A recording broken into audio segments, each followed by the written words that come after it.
Oh, Green, I was just about to call for you. I'm afraid we'll receive another call for assistance. This one comes from Ratzatan. The others have assembled in the main hall to discuss the situation. You must join them at once.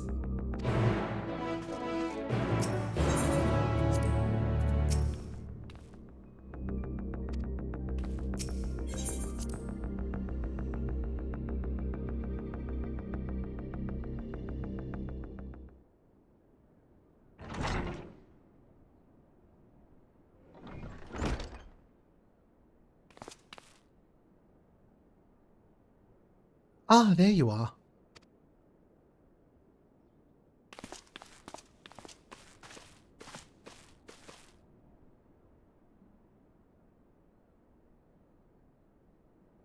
Our worst fears have come to pass, but moments ago we received green tidings from our contact in Radzatan. Vile beasts have appeared as if out of nowhere, claiming one victim after the next. What's more, they say this very sky burns above them.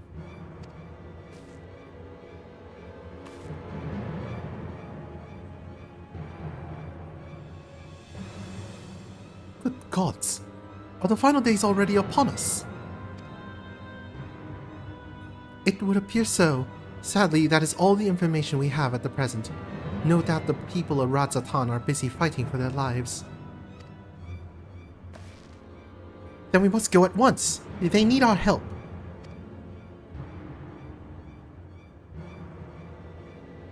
Agreed. Kral, you best remain here with Tataru and gather what knowledge you can. You are in no condition for a long journey, I imagine.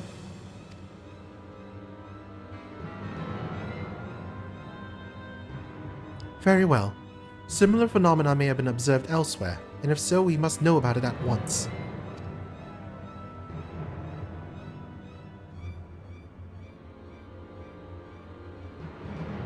Be safe out there, yes? Let us make first for Yedlabad. We must prepare ourselves for what may lie ahead.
Journey to Thavnair.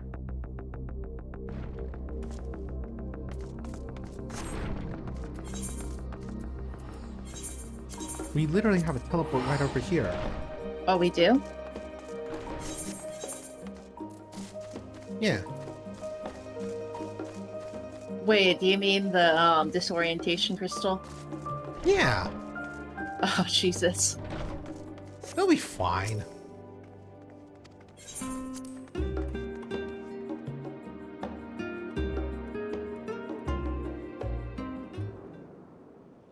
And lo, vile beasts did rise.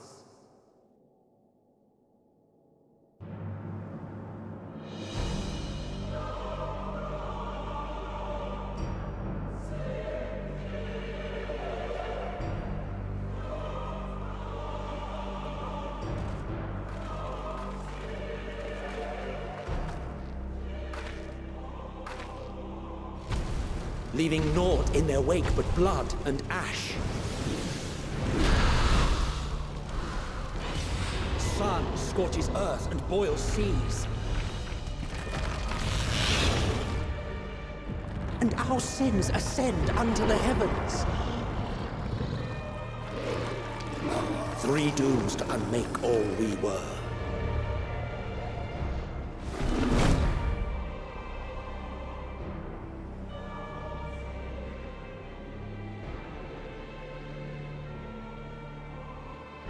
sky burns. The final days are truly upon us. My friends, I trust you have heard the news. We have. What can you tell us of the situation, Your Excellency?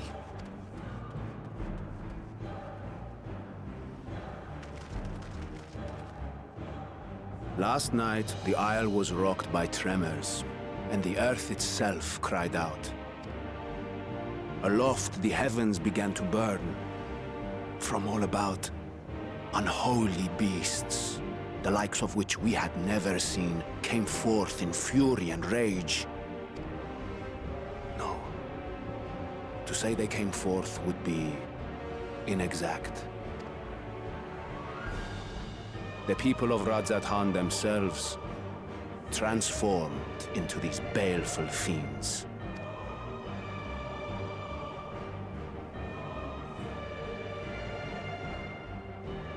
Though the phenomenon was observed throughout our lands, the first creature, the largest and most dreadful of the lot, wrought havoc upon us here in our fair city. Though they bear superficial resemblance to divinities of legend, they are ungodly abominations. The people decry them as blasphemies. The Large One's rampage has since taken it to the northern reaches of the island. I mean to dispatch our radiant host in an attempt to quell the threat. And what of Vritra? Vitra too makes for the north of his own accord, and yet he knows the blasphemy and its minions were but yesterday his beloved people. I pray his boundless compassion and mercy does not deter him from taking unenviable but necessary action.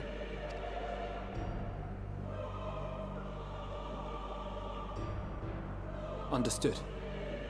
I ask that you allow us to aid you in quelling this threat. You would risk your lives to help us yet again? I have no words to express my gratitude. Our regiments approach the north from several directions, with a number of units set to depart from the docks of Yedlimat. They will make landfall in an area of dense jungle, where one can expect to encounter dangers even beyond the fell beasts we hunt.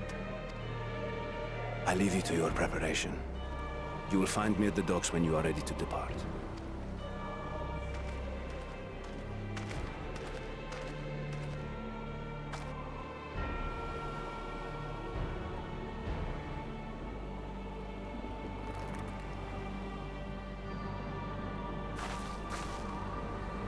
We're as prepared as we'll ever be.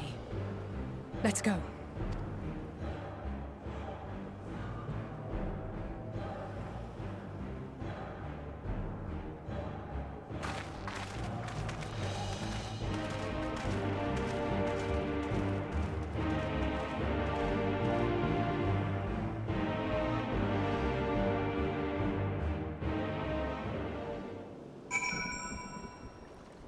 People turning into monsters.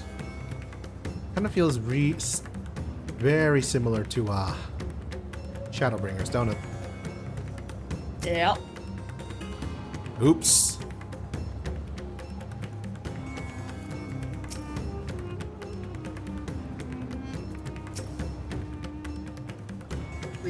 We put it the world a little off balance, didn't we? Yep.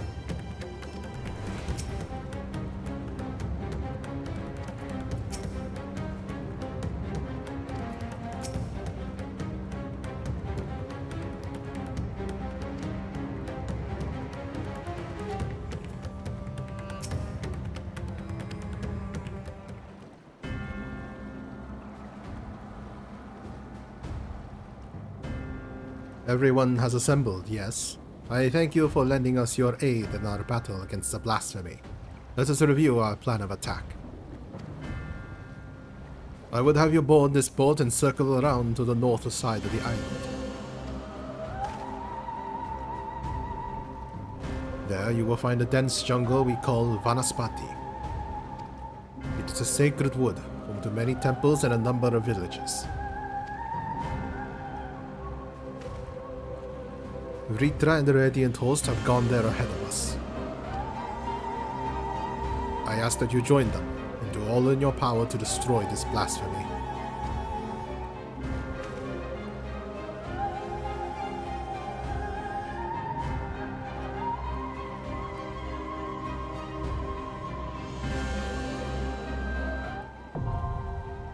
Vanaspati now accessible. Sorry, I'm still in the cutscene. That's fine, I need to make small talk anyway. Oh yeah, I think I already made it.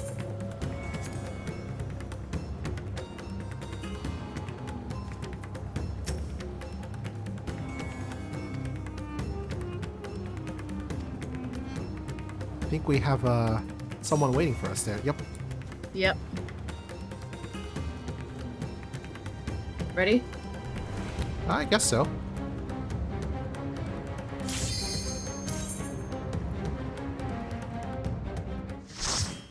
Light party.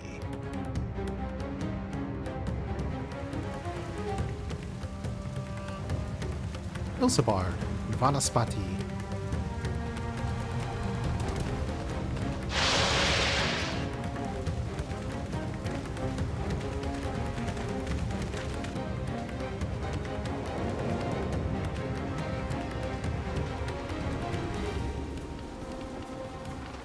Oh God.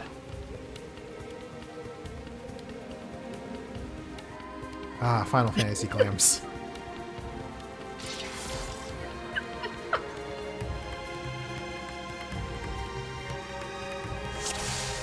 Leroy!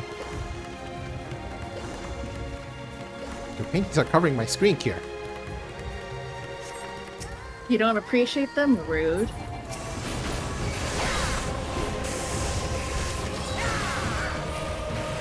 My friends, heed me. These are children of Statman. Forgive me. I could do them no harm.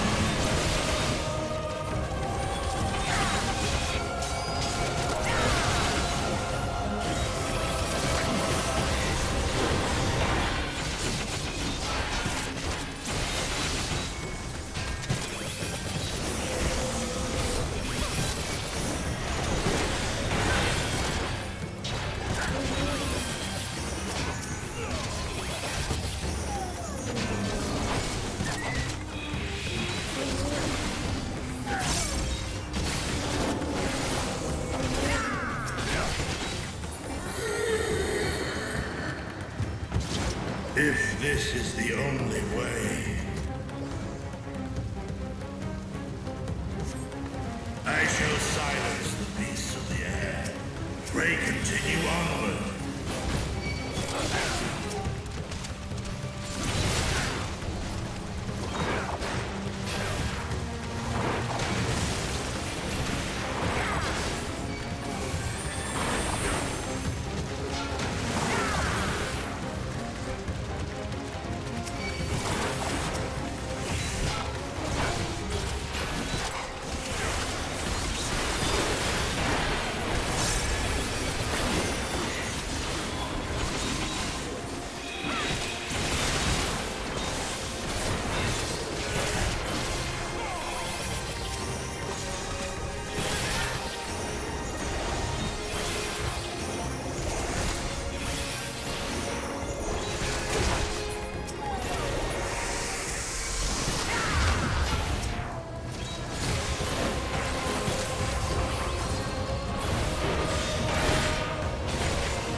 Joke's on you, boss. I played the Fall Guys game mode.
Huzzah! What is this vile presence I sense? The horde draweth near. Be on your guard.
Eorzea is the continent where most of our adventures, took place. It's one of the 3 great continents of the world. Eidolon is the goddess. And the planet. And the planet. Wait, I thought... No. Okay, no. It's the current name of the planet, but Aetheris was what it was called before the whole Sundering happened. Do I have that right? Think?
find a empty bottle. Bubble. And your tank, you can handle it. Yeah, I can handle it.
Gotta hand it over to gave us a path. Blasphemy, Spar Bonded.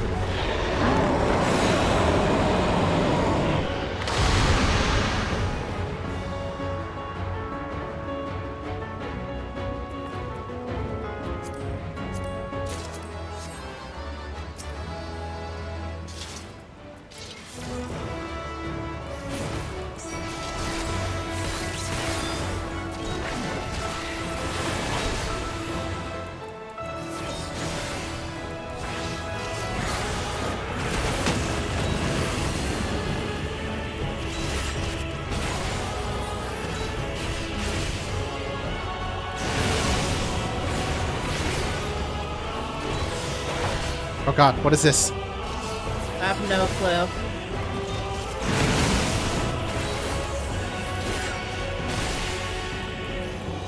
Was I also going for you, or?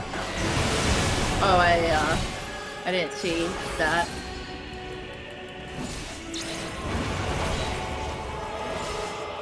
Okay, no, I think it's just an overlay where you're supposed to go the opposite of the...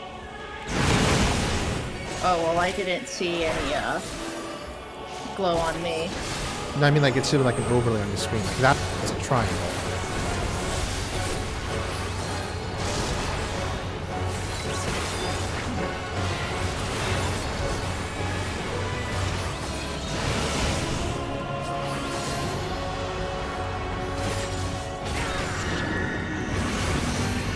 Like right now.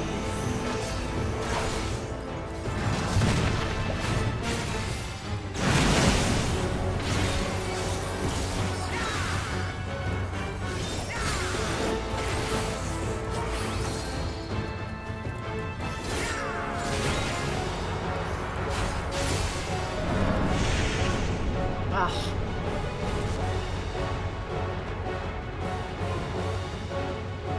Oh, there he is. Ah!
Yippee!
As I feared.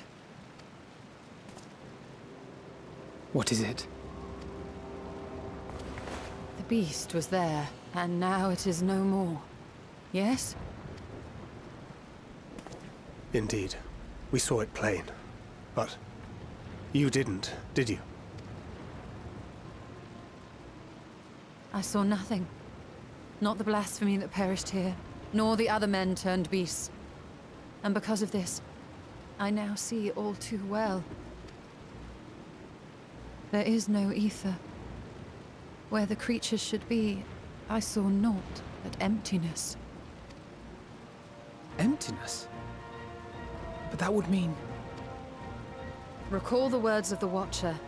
'Twas a stagnancy of ether, a cessation of flow, leading to decay and absence, that led the ancients to conclude their star was dying. This is the same phenomenon. The instant these people are seized by the transformation, their ether begins to rot and crumble away like dried mud. Until, from their corporeal forms to their very souls, naught remains. But the beast spoke with its dying breath. Surely at least a sliver of the man it was endured. Mayhap so. But even if the process was incomplete, it was little more than a faint residue. Gods be good. You're saying they cannot be saved? Not by any means known to me, or by any means at all, like as not. For there is naught left to save.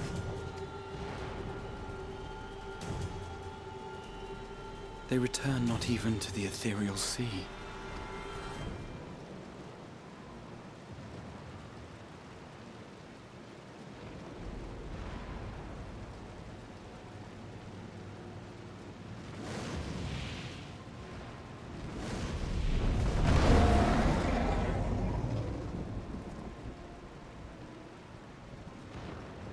The beasts rage on, their hunger insatiable.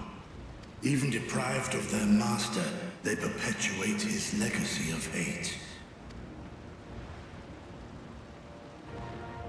Once proud sons and daughters of Thavnir, all of them, and now I spill their blood.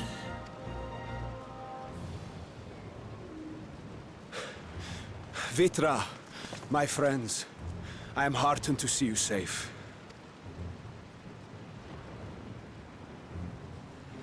You put your secret at risk.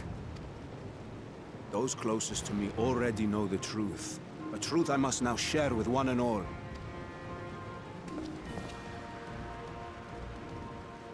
Vitra, calamity has come to Radzatan. Our fair nation is rent by screams of pain and despair. More than ever, we require a strong leader to shepherd us through the storm. Reveal your true self to our people, Vitra, and guide us to salvation. What madness is this, I-One? Thou dost forget thyself. Were we to reveal our duplicity, it would do naught but foster confusion and chaos.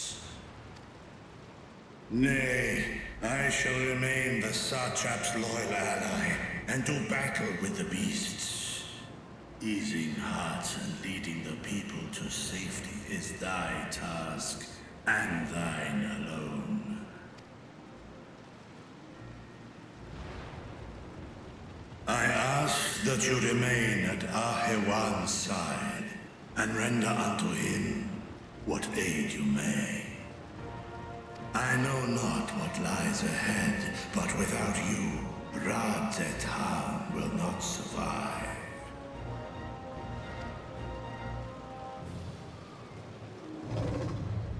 Take me with you. I am as at home fighting in the air as I am on land. Take me with you. Were my words unclear? I require no assistance. Thy place is at Ahewan's side. Estinian, here.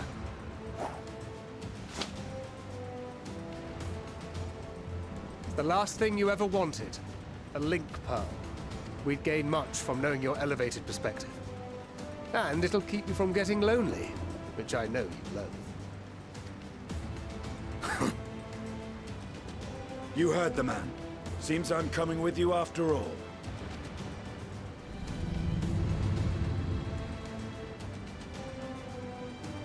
Then I pray thy grip is iron.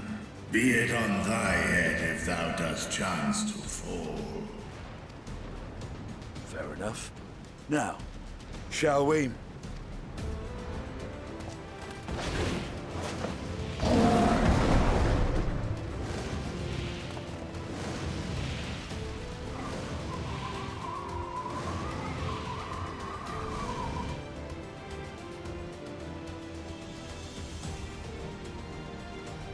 I fear it is as Vitra says. We will not survive this on our own.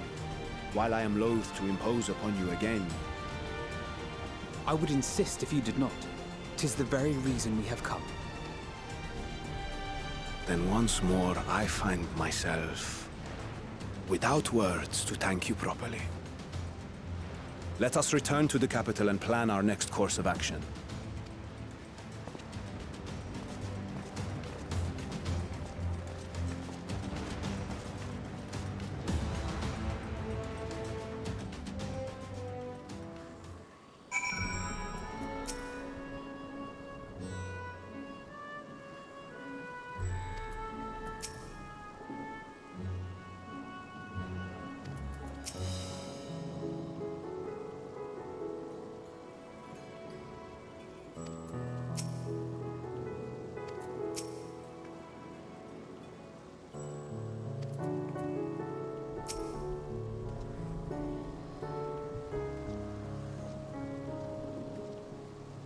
Our radiant host has eliminated the immediate threat to the city, though it pains me to know that these beasts were once my own people.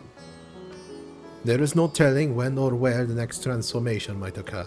We must remain vigilant and steel ourselves for whatever is yet to come.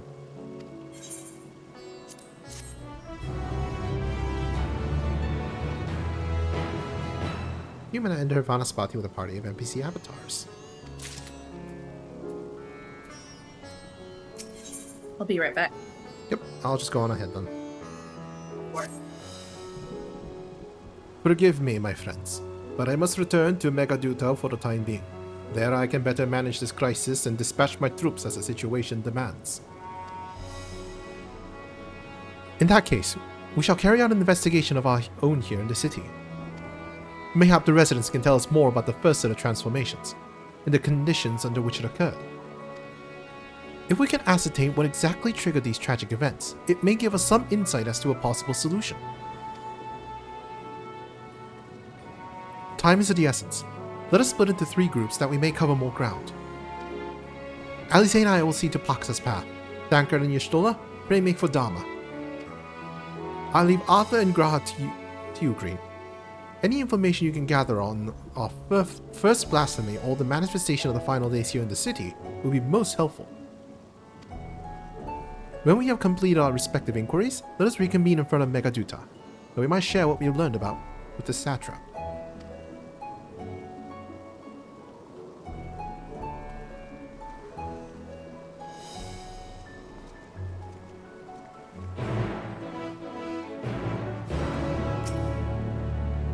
Shall we be off then? Arthur is home to a high crucible alchemia, whose alchemists forged many of our warding skills. That seems to be as good as a place as any to begin our investigation, don't you think? I spoke briefly with Nuhadin, the chief alchemist there, on our last visit. He should be happy to answer our queries.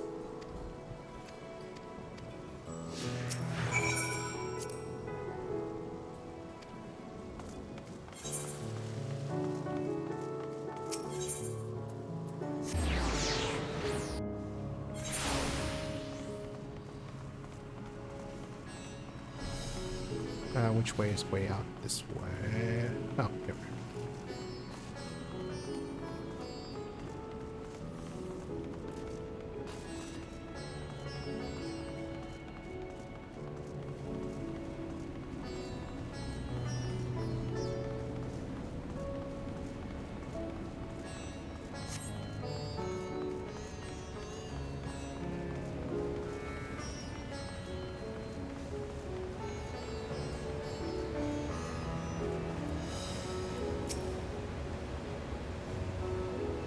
Ah, I remember those red eyes. You were with those scions who commissioned the skills from us, yes? I welcome back you to the High Crucible. What brings you here in these troubling times? We were assisting with the satrap in investigating the crisis that plagues the city. Did you happen to catch sight of any of the creatures? I did. As I was going about my work, I was disturbed by crashing footsteps so powerful that the very ground shook. I rushed outside and could not believe what I beheld. The night sky was burning. Suddenly, I heard panicked screams coming from the direction of Balshan Bazaar. The next instant, a monstrous beast poked its head out from amidst the stalls. A handful of the Radiant rushed to the scene, only to be sent sprawling as the fiend and its minions propelled themselves skyward. So the blasphemy came from the vicinity of the markets. This knowledge may prove useful. I thank you for sharing your tale.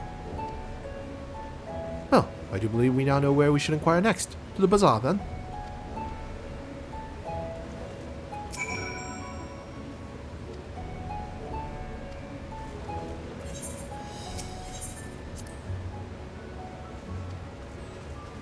Maybe now it'll let us attune. Maybe.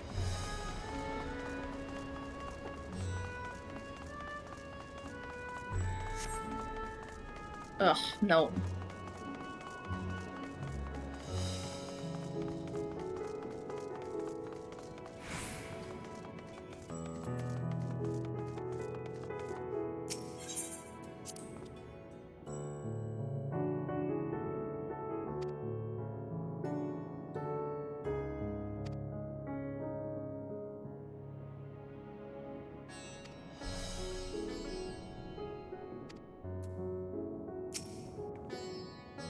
Forgive me, my shop's closed until further notice.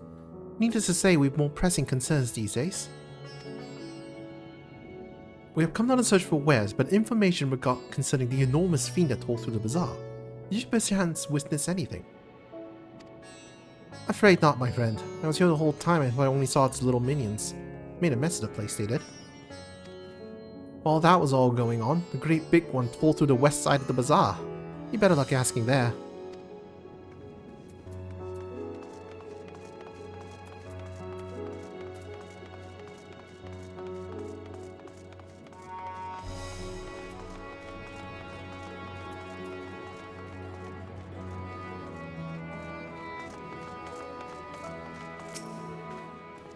So the matter, traveler. If you're lost, perhaps I could be of assistance. Your offer is most appreciated, but we are not lost but are in need of information. Am I sure anything about the gargantuan beast that rampaged through the bazaar? Aye, I saw it all, though I wish I had not. I was going about my work when all of a sudden a piercing scream cut through the air. Turned around, there was the fiend, its massive body bursting through that entry with the force of a tidal wave. Then it was gone as quickly as it came.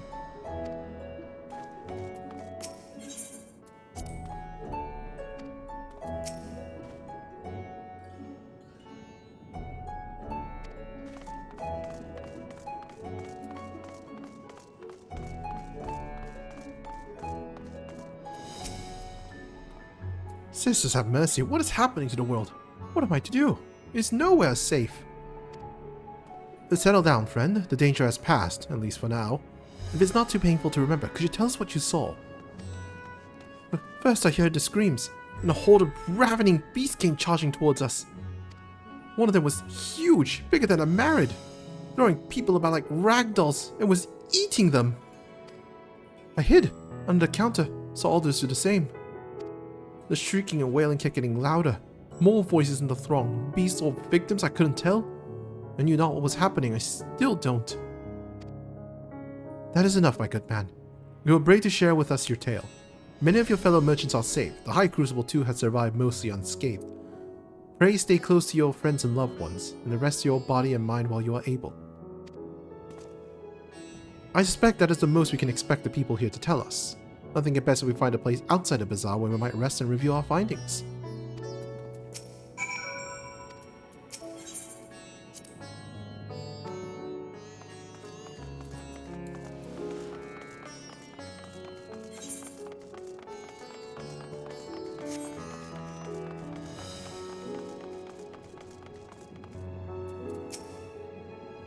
Judging by their accounts, the transformation had already occurred by the time the beast reached the bazaar. It tore through the west side of the bazaar and headed towards the Aetherite Plaza. In other words, the blasphemy may first have happened in this vicinity. That being the case, the people in that mayhem can surely tell us more.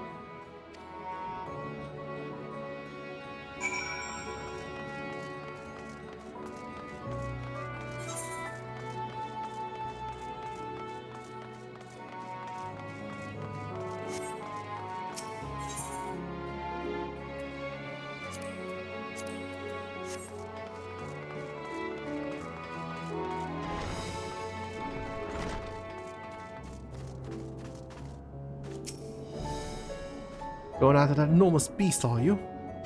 Aye, I saw it. In the very instant that poor bastard transformed. Damn the gods for putting me there. Started over there by the window. Few men, merchants probably, talking and drinking. Conversation must have taken a turn for the worse. Next thing I know, their leader, I suppose he was, buries his head in his hands and the black mist was swirling about him. Then his whole body burst apart and there's such a hideous, slavering beast, massive and foul, all gaping mouths and bulging eyes. His friends start shrieking and the black mist comes again. The change takes them too. Stuff of nightmares, I tell you. Nightmarish indeed. Incidentally, do you perchance know who those merchants were? No, I'm a decorator by trade. Not much cause to mingle with their sort. Saw Melia the barmaid chatting with them though. She might know something.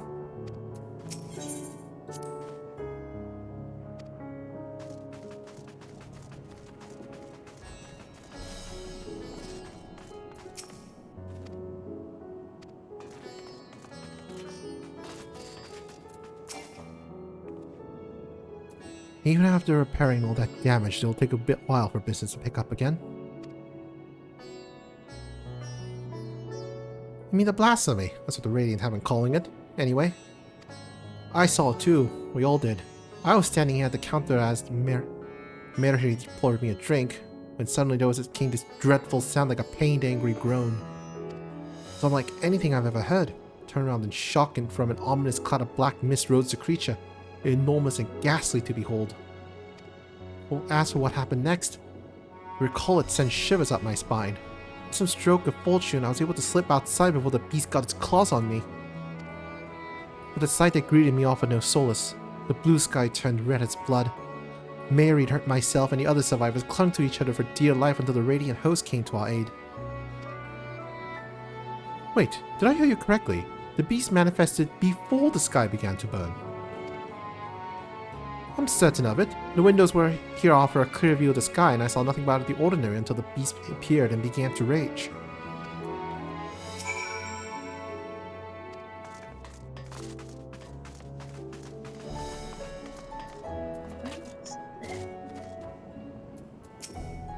Oh, I see the other side. I'm behind because I got yeeted out. So I had to log back in and get karate again. So I was looking for the last person at the bazaar I'm supposed to talk to. Ah, rip. Oh, hello there. Welcome to Mary's Mayhem. What can we get you? We have come not for libations, but rather for information. You are Melil, yes? We are investigating the so-called blasphemy on the satrap's behalf. We hear it was one of your customers, a merchant that first underwent the transformation. What can you tell us about him? He was something of a regular here, especially of late. Kalzal was his name. He ran his own consortium, dealing primarily in the exports of Thavnarian specialties. Why does that name sound familiar?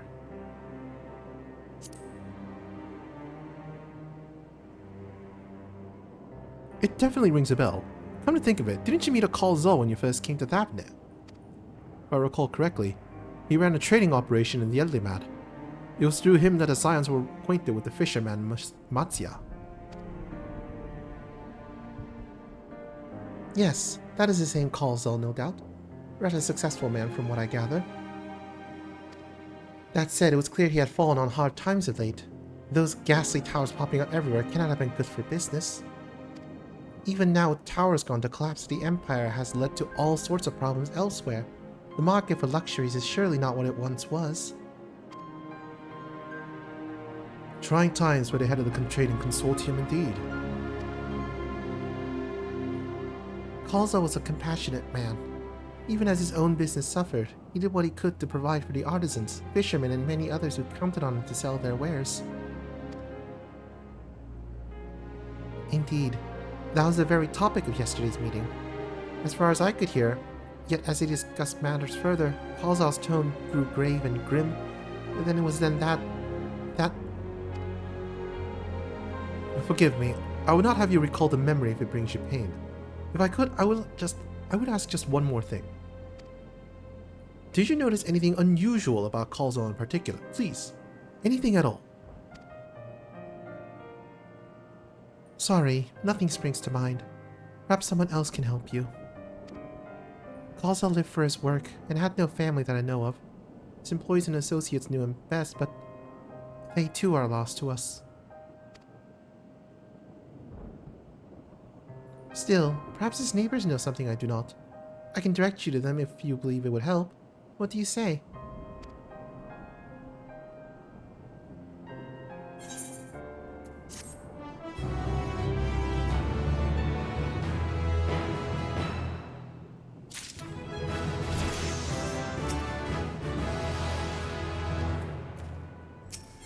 Level up. Kalzal made his home in Kama, a nearby residential area. From what I gather, Kalzal lived there since childhood and was known throughout the neighborhood. Kama. That name is new to me. How do we get there? I'll write down some directions. I cannot promise that you'll find what you seek there, but if nothing else, it is a start. Come, let us see where this lead takes us.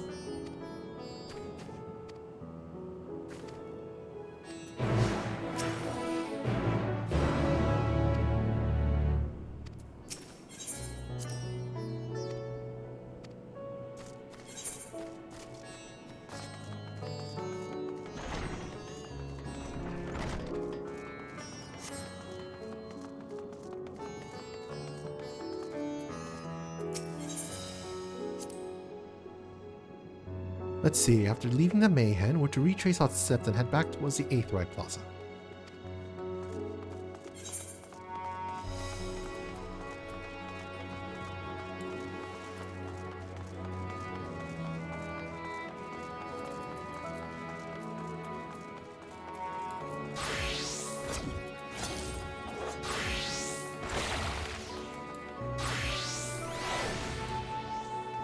Oops, that shares a cooldown with something.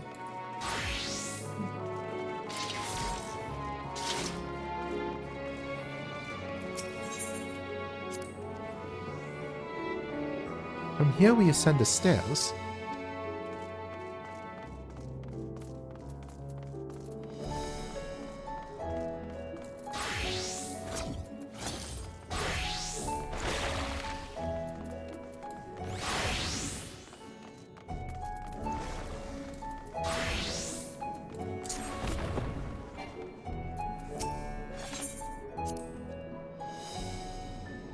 Ah, this must be huge. In which case we should take the path leading southeast.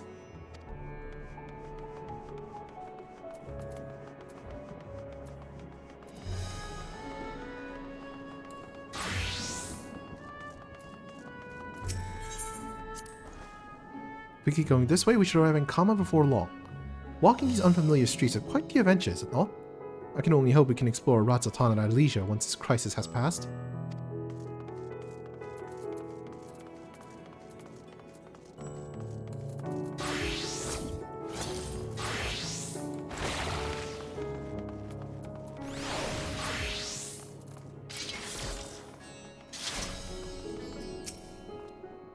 This must be Kama. We've arrived at last. Let us begin questioning the residents without delay. No doubt some here can tell us more about Kalzal. Given recent events, I imagine many are taking shelter indoors.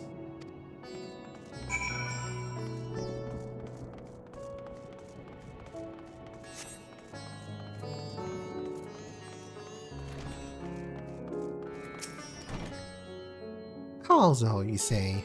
Yes, I've known him since he was a boy. If there was ever a man who was born to be a merchant, it was him.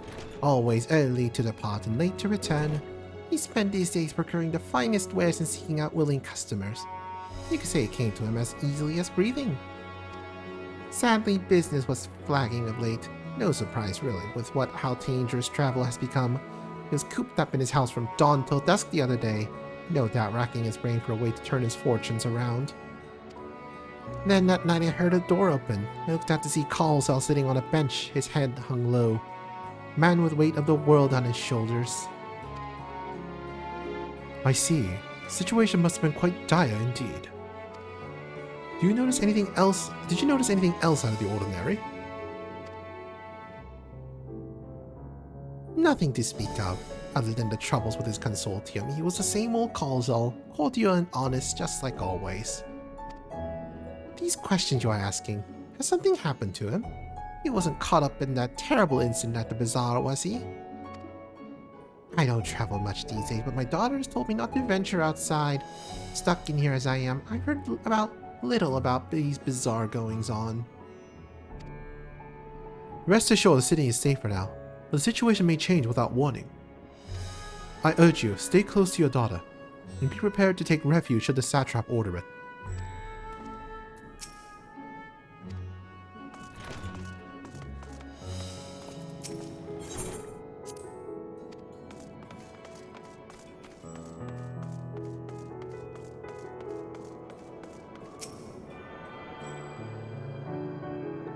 Eighth right.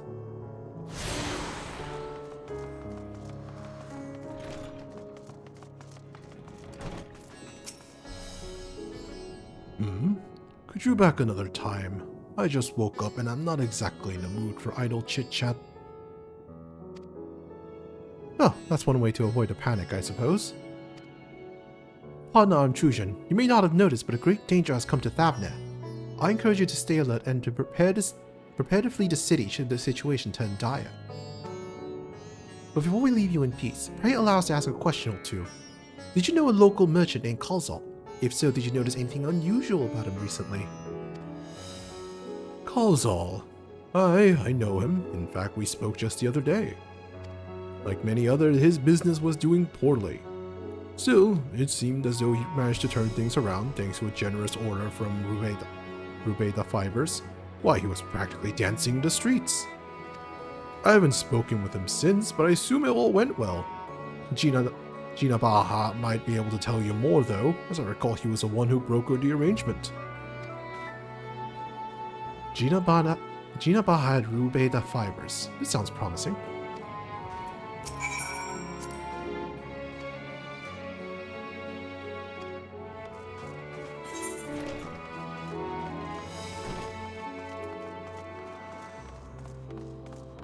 Oh, there's a speaking point over there.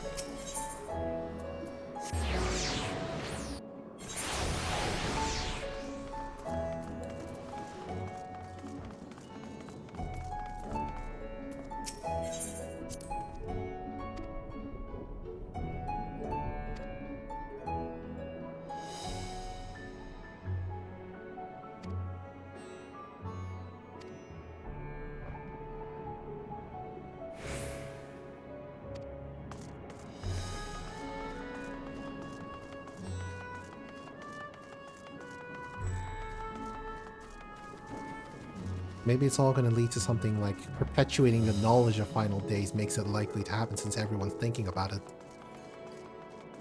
You know? But I do think it is more of like a flood of darkness, Yeah. just like how we had a flood of light in the first. Yeah.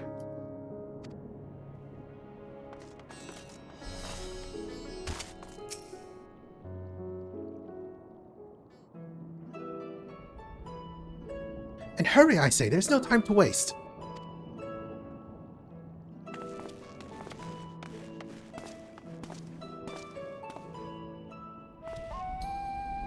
Pardon me, but you weren't in charge of buying and selling here, yes? We have a few questions that we'd like to... I'm sorry, but I simply don't have time to chat. If you haven't noticed, we have our hands full at the moment. We must carry all our wares and equipment to safety before those accursed beasts return. In that case, might we be of assistance? Perhaps we could speak when the job is done.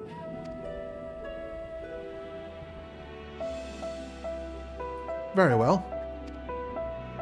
You can start by helping us move our equipment. Ask the others what to put where.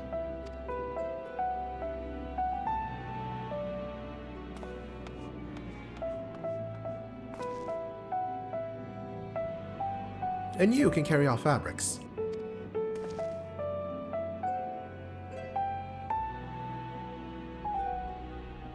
Go through that door and speak with Kamala. She'll tell you the rest.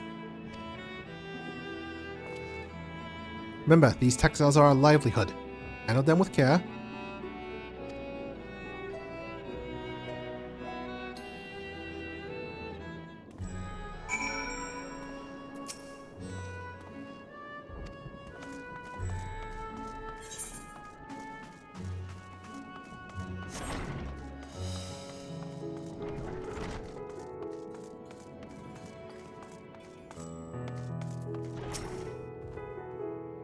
This area's for employees only. Out! Out!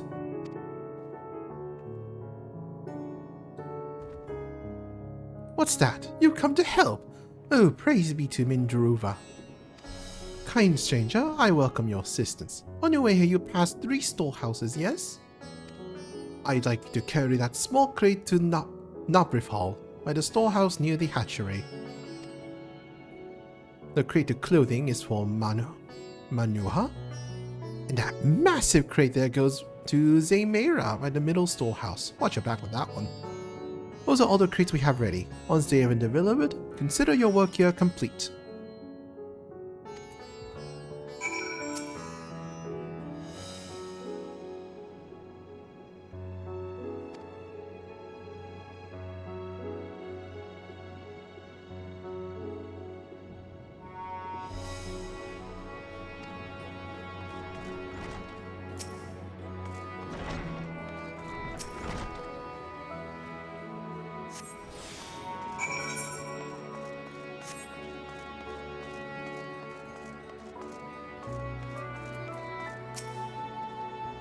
There it is. You come to the right place. Thank you for your aid.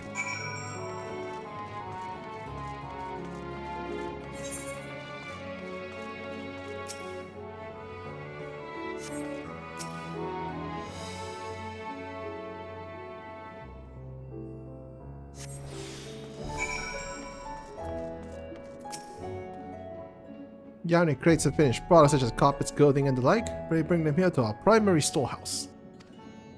Great full of clothing, is it? I can take that off your hands. Many thanks for the delivery.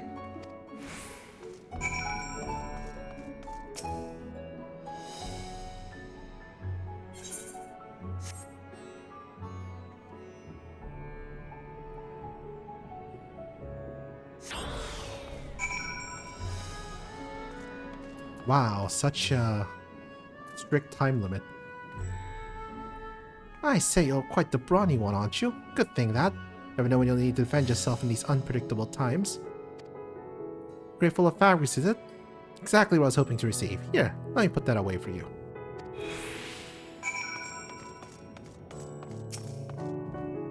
You carried all the crates to the storehouses, you say? And so quickly, too. Why, I've never seen anyone so strong. I and my associate will see to the rest, so please return to Jinabaha and assure him our work is proceeding apace. To tell the truth, we're grateful for this distraction. Too many terrible happenings of late, but generous souls like yourself give me hope that we may emerge from this trial even stronger. I pray we meet again in more peaceful times.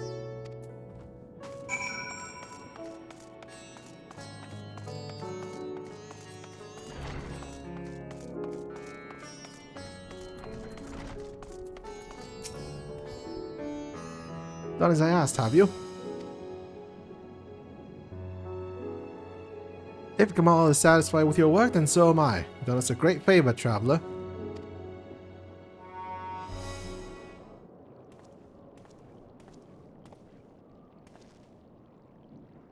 I too have delivered the instruments and apparatus entrusted to me. You both have my thanks. With our wares safely stored away, we'll not lose any more to those fiends. I take it that your establishment did not escape the attack unscathed. We did not. Thankfully, most of our workers had already left for the day, but those of us still here saw it all. We looked at the burning skies in confusion, and then, before we could even begin to make sense of it, a hideous creature burst through the door, shrieking. We ran for our life, but one of my colleagues was not so fortunate. He cried out, screaming with such agony, such terror. The next instant, he too sprouted fearsome claws. The sight of it caused another fellow to panic, and then he too transformed.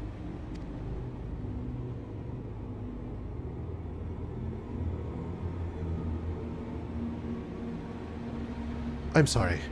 There was something you wanted to ask? Indeed. You knew the merchant Kalzal, did you not? I believe he had some dealings with your establishment. Kalzal?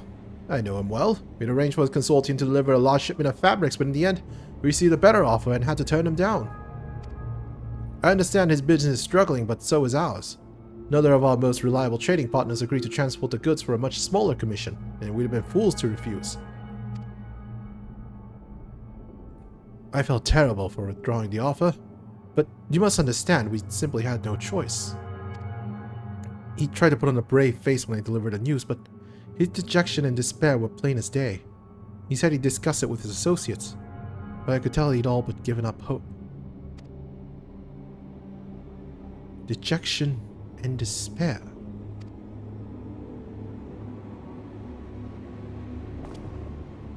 You remember what we saw in Vanaspati, yes? Soldiers and jungle dwellers pushed to the very brink, turning into beasts one after the next. It would seem the same phenomenon occurred here. The poor craftsmen attacked by the fiends, as well as those that witnessed it, all undergoing the change. I suspect everything began with Kalzal. By all accounts, it was he who suffered the most profound and piercing despair. Wait, could that be it? That such intense emotions were what triggered his transformation?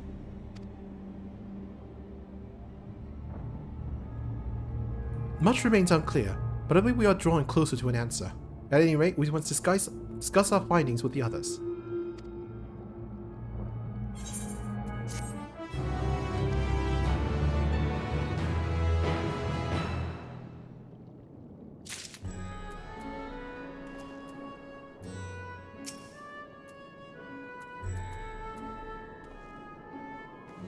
Can the despair in a man's own heart consign him to such a terrible fate? Wait, why do I have both the ending? There's a graphical glitch here. That's not supposed to happen. Oh, let me see. Oh, never mind. It disappeared. There was a there was a checkmark quest completion icon over this guy's head earlier. Or I could take this. Oh yeah, I have lags with that too. We were to reconvene with the others in front of Megaduta, were we not? That should be just outside. With any luck, they will have already returned from their own investigations. My friend, we must take our leave. I pray that your establishment is spared further tragedy, but remember, your lives are far more precious than anywhere's. If you're ordered to flee, do so without hesitation. Indeed. Thank you for your concern and pray you to take care as well.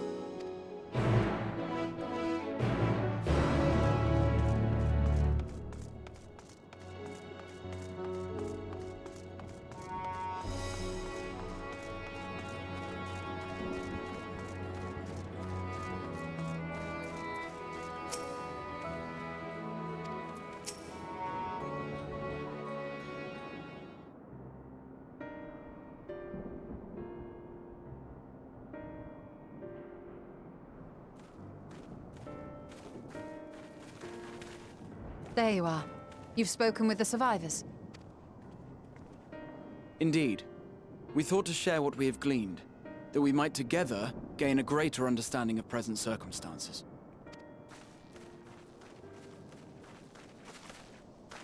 Fortuitous timing. Alize and I completed our own investigations not long ago. Then we should take a moment to compare notes. Shall we begin with the two of you?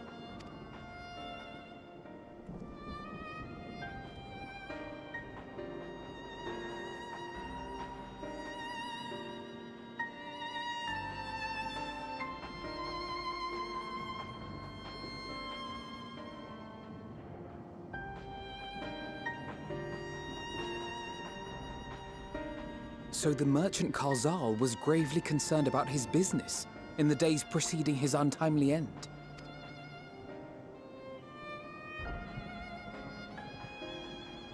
The tales we heard were much the same. The first victims to be changed into blasphemies were all overcome with anguish of one manner or another. Then those who saw their loved ones stolen before their eyes succumbed to a similar panic, setting in motion a chain of transformations.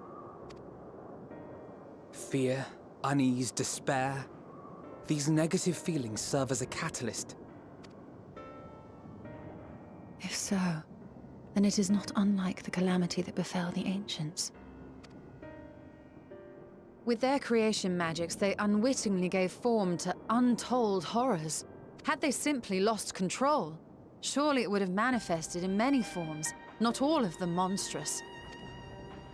Yet somehow, this phenomenon is triggered solely by the darkness in their hearts, a common thread with what we now witness. Common, but not identical. While the beasts the ancients faced were forged with magic alone, those of today are born of sentient beings. Why remains to be seen. But there is one fundamental difference between us and our predecessors. Our souls are sundered, whereas theirs were not. Perhaps that single variable makes all the difference. If I may, there was another detail that troubled me. We have it on good authority that Karl Zahl's transformation took place before the skies began to burn. What? If that's true, then the situation's more dire than we realized. It means even if there's no ominous sign presaging the final days, anyone, anywhere, has the potential to become a beast. Even in lands we thought safe, even as we speak.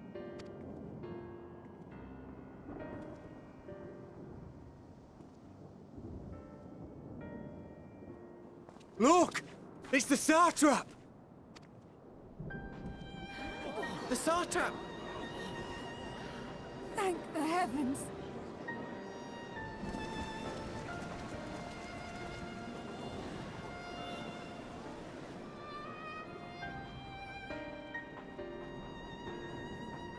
My countrymen, I am relieved and heartened to see you strong and safe. While the danger has not yet passed, far from it, allow me to assure you that the beasts that raged within the city walls have been exterminated to the last. Outside this sanctuary, the brave men and women of the Radiant Host and our dragon ally continue to battle our unholy foes. I pray these tidings put your minds at ease and help you calm your hearts. Have faith that we shall soon conquer this terrible trial.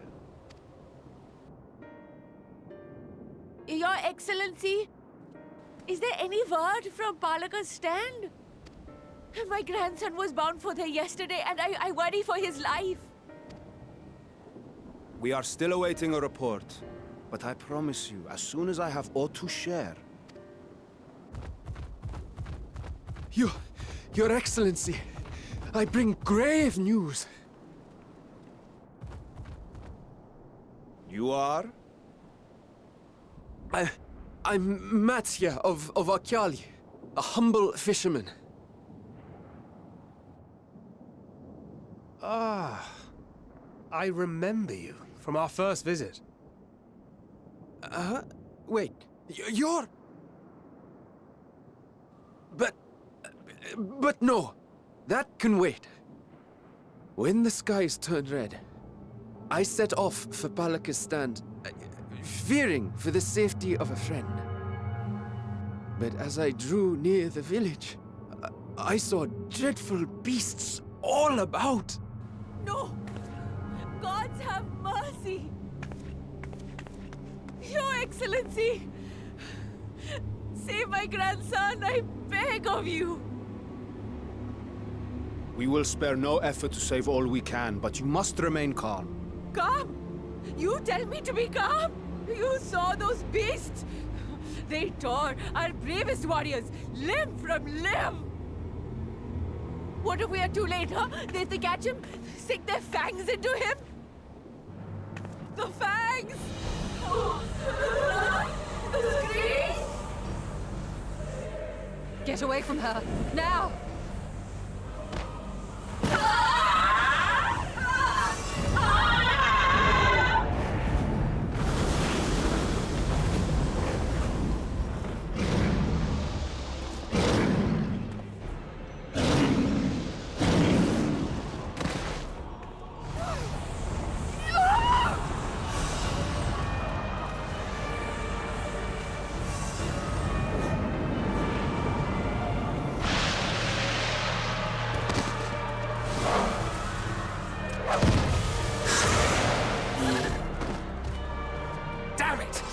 We've got to kill them before it spreads. We'll handle this. See the townspeople to safety.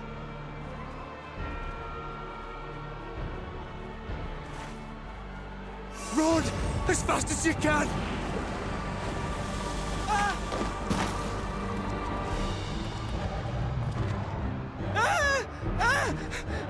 No!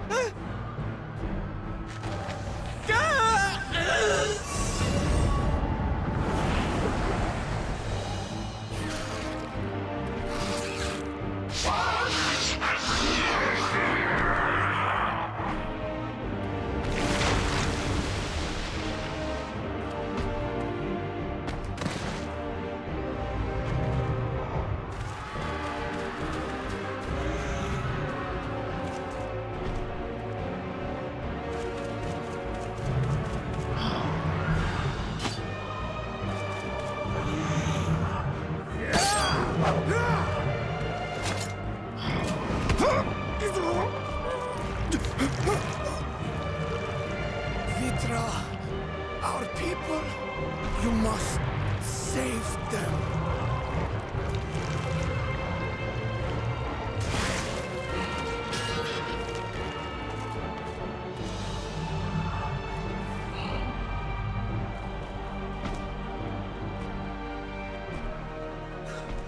My son,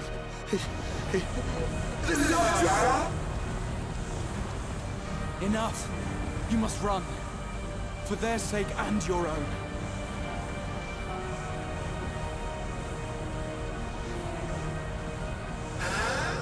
Yes, you will survive.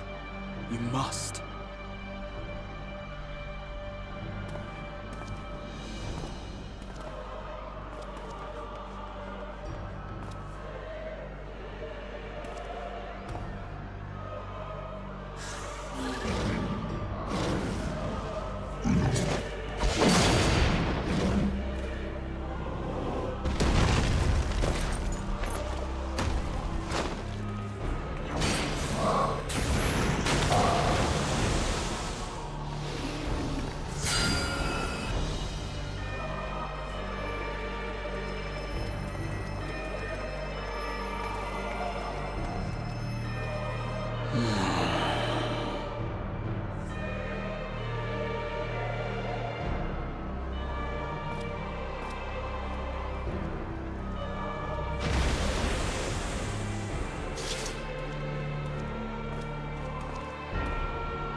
Be strong, my friends! Fear not, for we will defeat these abominations!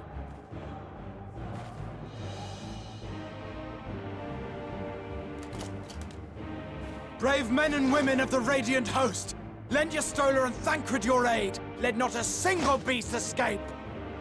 The rest of you, flee this place. Carry the wounded if you must. Head indoors or underground. Above all, stay calm.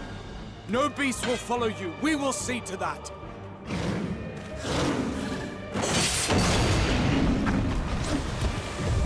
Alphino! Alizé! Leave the city to us, and make for Palaka's stand at once! Matsya, show my friends to the village! I promise you, they're more capable than the host's finest! Right! Go with them, will you? We will save these people, as many as we can.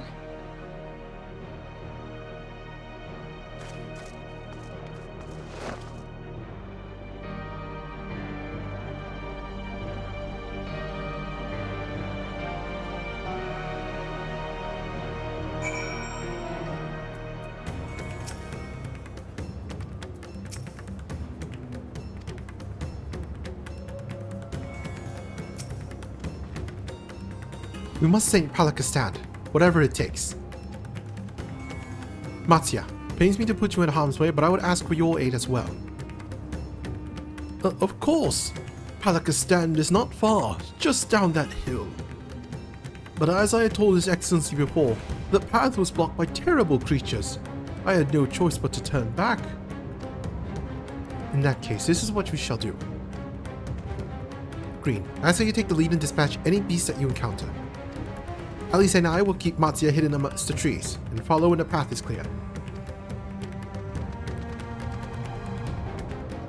There's no telling what dangers await us. Keep your eyes peeled. Hey, Kira. Hello. It's gonna be destination based, so you can ride your mount pretty easy. Okay.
It cannot be.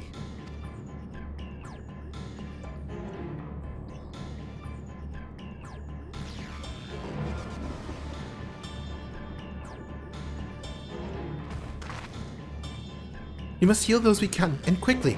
I see no beast, but stay on your guard.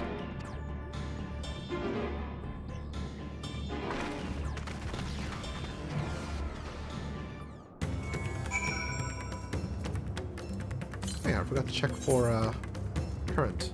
Okay. So. Oh, well, where I'm at right now is the current location. Oh, that's very far. Well, you'll have to go here anyway. Oh, fair They point. literally put you right in front of it.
Are these the only villagers who survived? I can only hope the others managed to flee, but if the rest have been turned to beasts, by the 12. Let's do what we can to see that the damage spreads no further, and no matter what comes, we must keep our spirits high, lest we ourselves suffer a similar fate.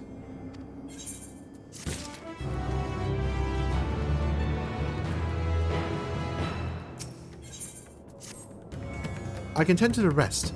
Pray look after Mattia. Know that what we have seen here weighs even heavier on his heart than ours.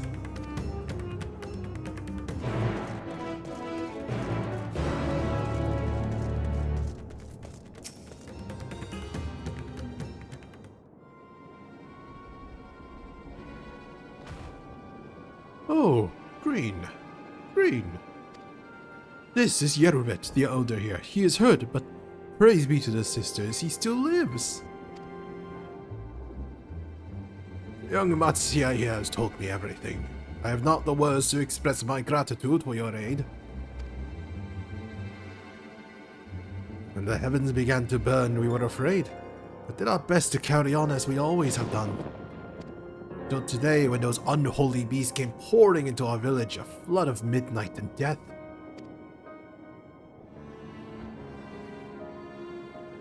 There are no words to describe what followed. Men and women that I have known since they were babes struck down by the creatures, only to rise again to join the murderous horde, in the guise of those same hideous fiends. In the chaos, a handful of our villagers fled for their lives. We can only hope they have found their way to safety.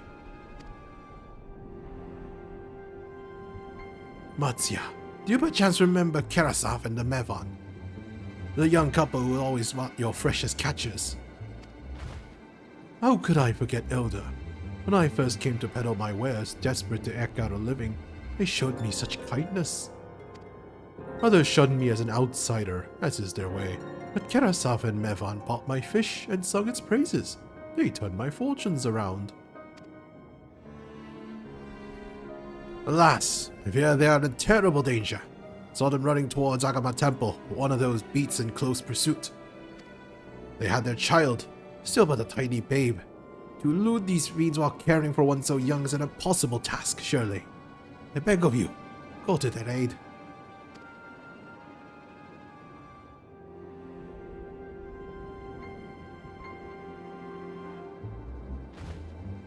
I want to help them. I am but a fisherman. I cannot face beasts on my own. Will you come with me? Oh, thank you. Agama Temple lies to the west of here. We must hurry.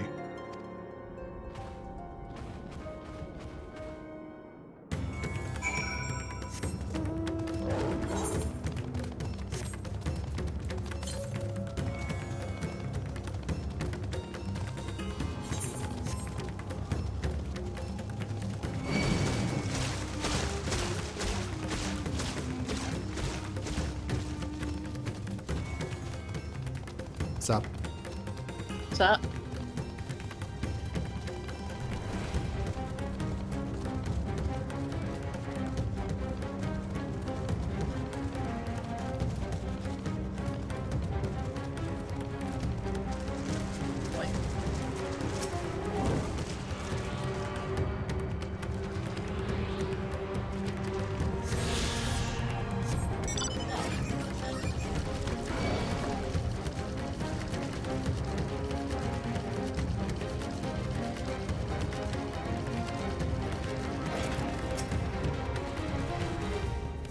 Temple is just ahead.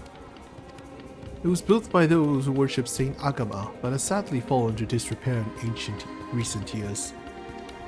If my friends made it this far, no doubt they are hiding somewhere amidst the ruins. No, please, stay back! Oh. That was Karasov. Oh no, this is not good. I'll take a look. But please do. Their cry came from the ruins. We must hurry.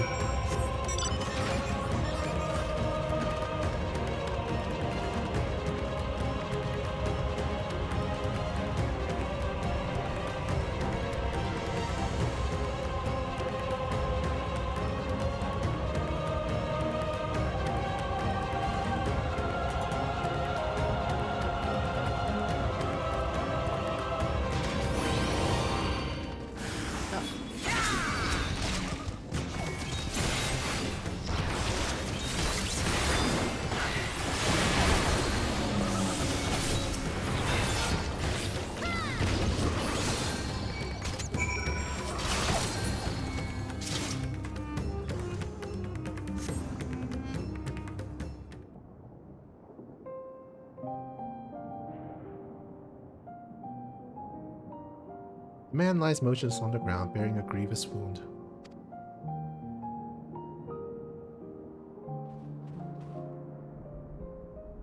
I'm sorry, Green. I tried to stay behind, but I couldn't.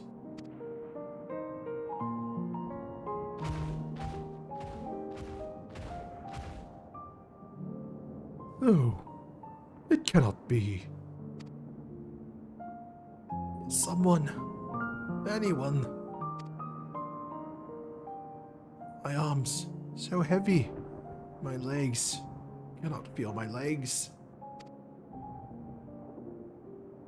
My wife, fled with our daughter.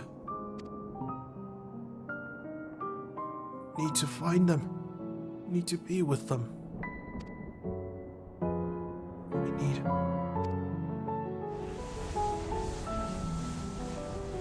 Karasov. No, Karasov, you must stay strong. Thought I had. I don't want to die.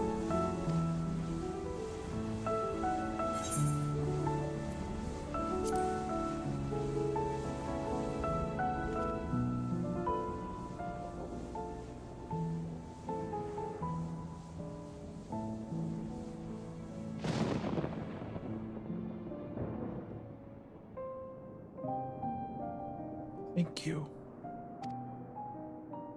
Please, find them.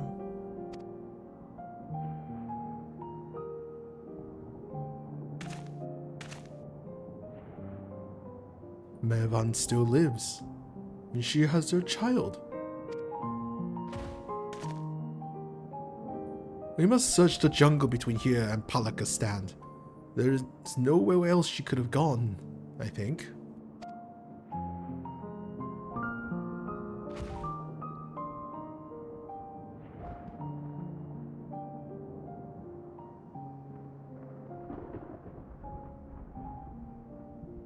Forgive me, Karasov. Once you have saved your wife and child, we will return and lay you to rest.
Ugh.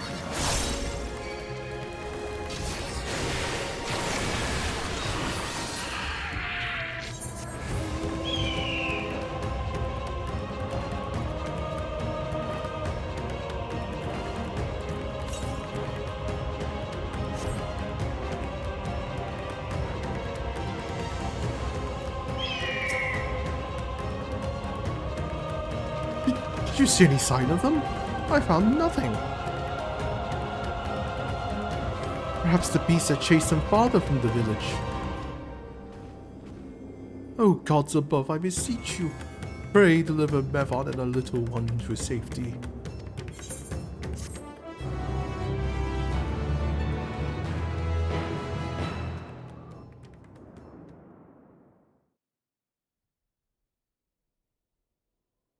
Meanwhile, the skies above Thavnair.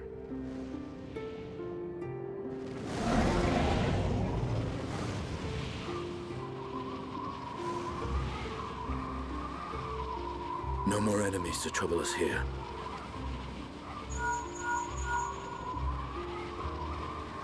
It's me. How fare you below?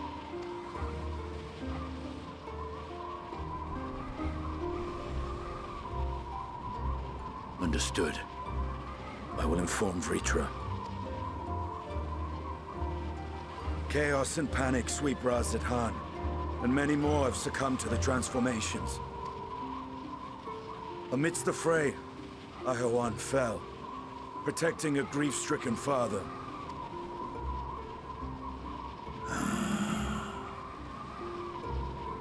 My friends fight alongside your Radiant host to secure the capital. Beasts have been sighted in Palakistan as well. We have divided our forces in hopes of quelling the threat there. Of small solace is that we now know what triggers the transformation. As my companions tell it,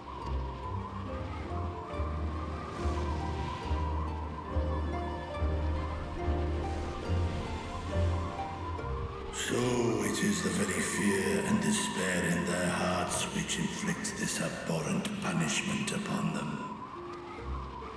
A nightmare from which my children will never awake. O capricious and cruel fate, they are undeserving of such condemnation. will you wallow in sorrow or rise to the occasion? Raz-at-Han is leaderless. Before he passed, Ahawan sought to reveal the truth to his people. Honor his wishes. To what end? To breed a new conflict between dragon and man. These claws could reduce thee to shreds with a touch. These jaws crush thy bones to dust.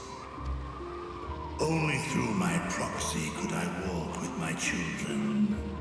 Without him, I am a bringer of fear, no different from the beasts which beleaguer them. Perhaps so. Only in death were Hraesvelgr and Shiva united. Indeed, whenever man and dragon have come together, death has ever been the inevitable result. It was our fear of your kind that sparked a nigh-endless war. Fear and hate of which Nidhogg drank deep as he laid waste to my homeland. And in turn, I took my revenge on his brood. Blood for blood, pain for pain. I thought nothing of theirs, only of mine. And yet, were the chasm between us too vast and too deep, Hraesvelgr would not have borne Isael to battle and our rescue.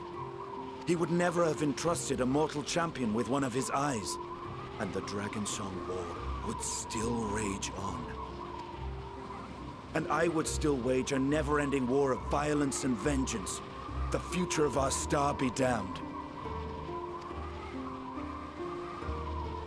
I cannot speak for Ahawan's greater goals, yet I know that he served you, served your people, long and true. In this time of unprecedented crisis, he turned to you. You could do worse than to place your trust in him. It will not be easy, but the future of Raz-at-Han hangs in the balance.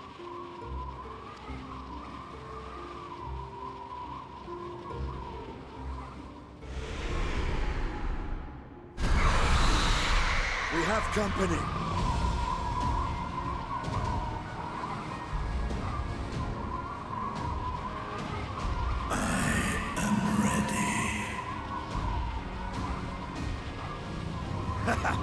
The hour has come, Vritra! It's all or nothing!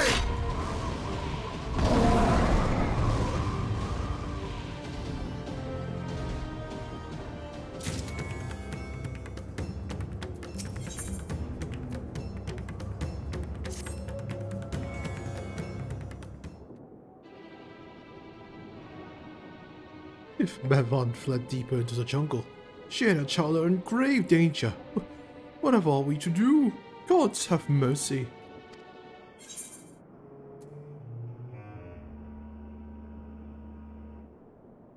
You must try to stay calm, Matya.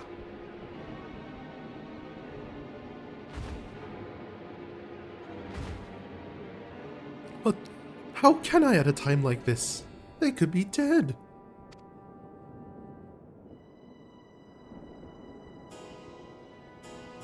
So, if I allow myself to be overcome by fear, I too might become a beast. I'm not sure I understand, but I will do my best.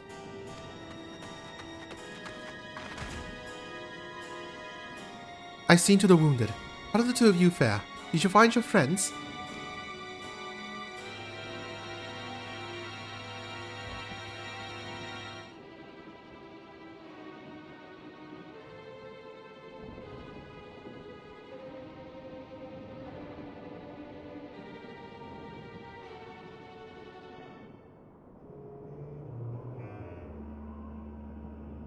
I see.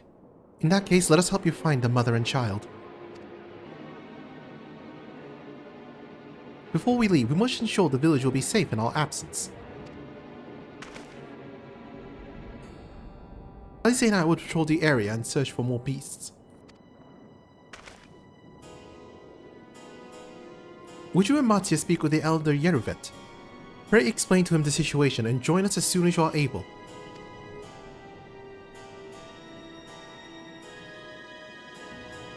We will save Melvan and her child. We can do that much for Karasaf.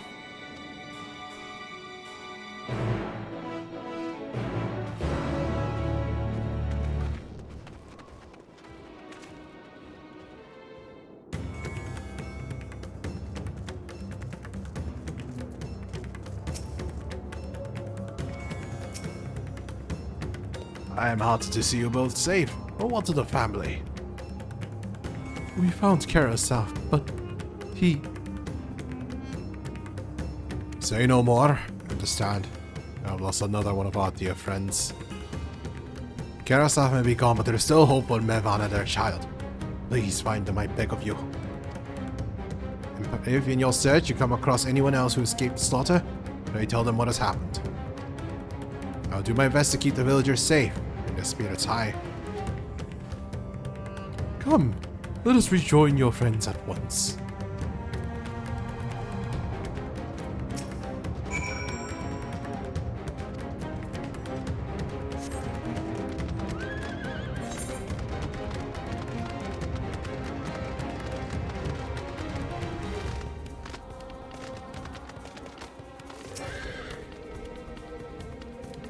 Found an aether current. Yep, figured it was over there somewhere. It's a parkour current. Ooh. So not really, it's just a little hill thingy. Oh. I'm pleased to report that the vicinity appears to be beast-free, no doubt thanks to your earlier efforts. And with that, let us resume our search for your mother. Let us resume the search for your friend and her child. Where should we begin, Mattia? We follow Xiroda south to arrive at Prusa, a temple. It is a sacred place where people go to commune with the divinities. It's possible that Mevan sought shelter there, but perhaps other villagers as well. That is settled. Mattia, stay close to me, alright? You two, take the lead. Keep an eye out for beasts and anyone in need of help. Very well. We make for Prusa, as quickly as we are able. With me.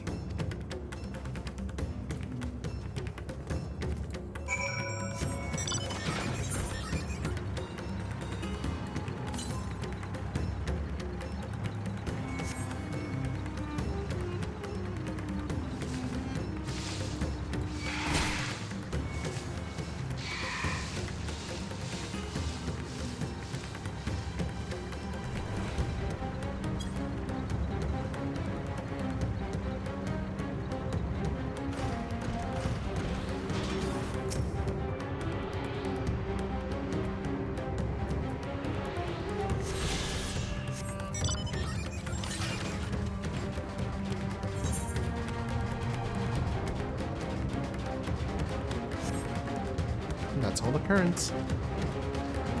Yep, except for the quest ones. Yep.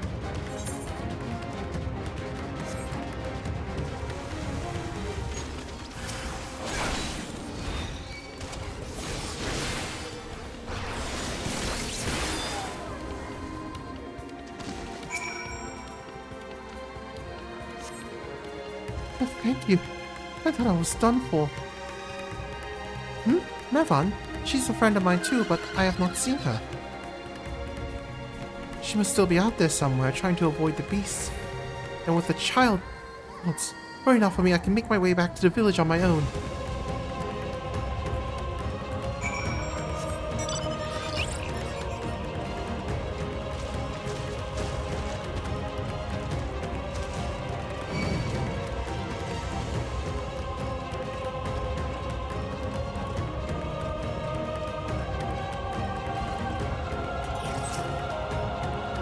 Green, wait! Rusa lies just up ahead, but something terrible has happened. The beasts have come and many have already been killed. Alfino and Alice have gone to do what they can, but there are so many more than I could count. We must be ready.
Oh, you went over there first.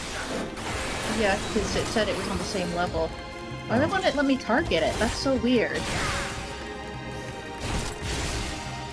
It spawned the monster, but I can't attack it. That's weird. Or select it. Yeah.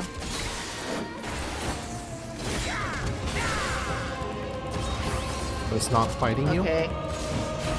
It's not selectable, it's just the model's there. I can walk, like... Oh, I think it's because, yeah, you ended up defeating this one for me, so I guess you can't trigger 2 at a time, maybe? Oh, that makes sense. But did you still get the credit? Yeah, I got the credit for yours. Oh, I'm not sure if it was, like, how much proximity you need. Yeah, now it's, showing up. Damn, the game doesn't want us to be efficient. Well, it seems like we could be more efficient if we get a bunch of these ones again. We could split up to get them all.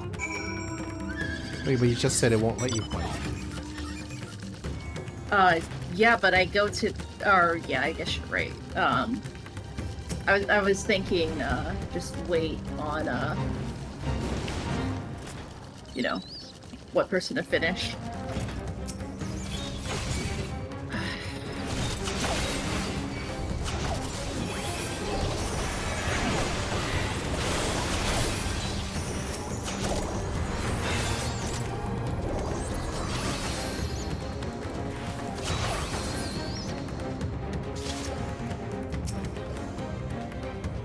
There you are.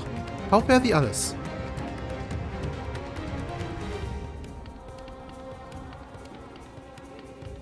I see. You seen all the beasts in sight.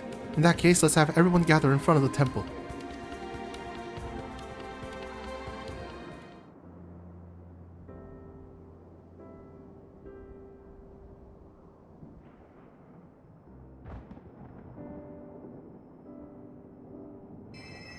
Courage, friend. The pain will pass. Has anyone seen Mevan?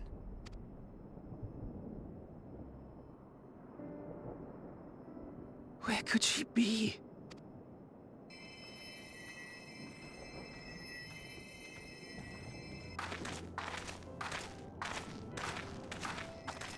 We've dealt with all the blasphemies, and made certain no villagers are still in hiding. Good work. We've otherwise tended to the wounded as best we can. What will become of us? Help is on the way, surely.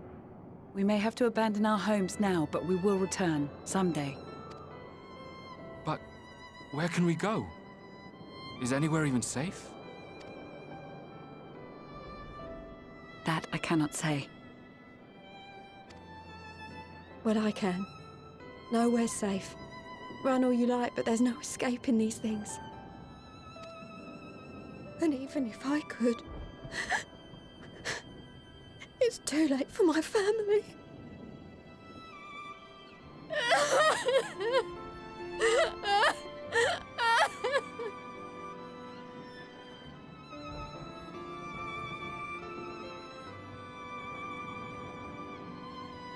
This isn't good. The more they dwell on the tragedy, the more likely we are to lose them too.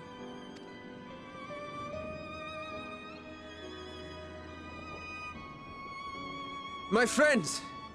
This is a place of worship. Should your heart quake with sadness, cast your mind to the heavens and remember. Remember the teachings of the old gods. Did they not implore us to stand fast when waves of sorrow break against our shores?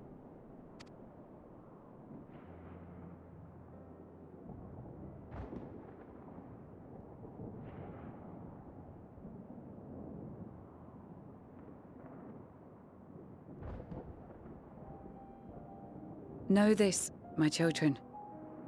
There is more ugliness than beauty in this world. To live is to suffer. To drink of calamity and drown in anguish. To toil and be tested, always and ever. 'Tis a perilous path you walk. Death lurks in the dark, and is the sole promise that awaits at journey's end. You will tremble with terror. You will weep tears of anger and despair.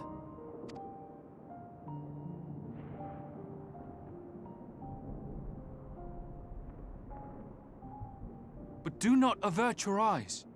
See your life for what it is. Then will you see how the hardships make you strong.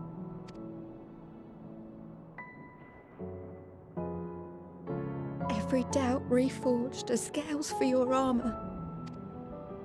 Every agony to temper your blade.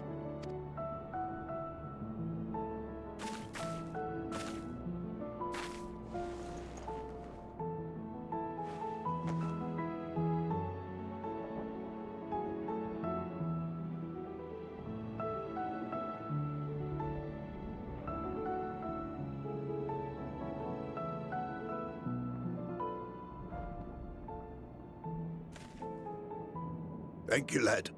We'd almost forgotten who we are.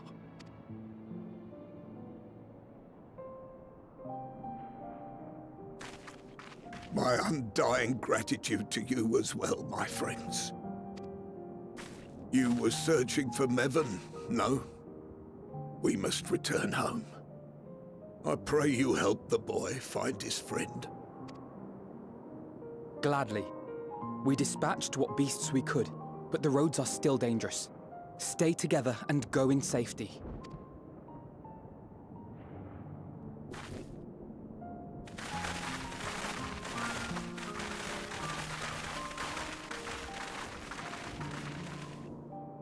That was very impressive, what you did back there. Those words seem to resonate with your people. They should. They were the first spoken unto our ancestors by the divinity of legend. I'm easily upset, and fish are wont to flee a temperamental hand, so I recite the teachings over and over to calm myself. They're lovely and inspiring to hear, though I imagine they were born of great misfortune. They are born of life. There's as much bad as good in it. More, many would attest. All the more reason to appreciate the good when you can. I won't argue with that.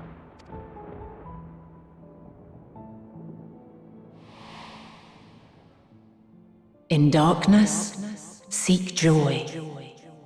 Surrender not to sadness, and see beyond despair. Walk free, and bear the light for others to follow.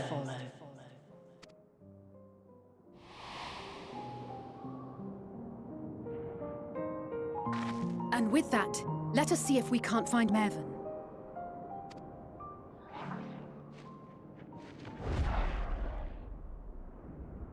Did you see?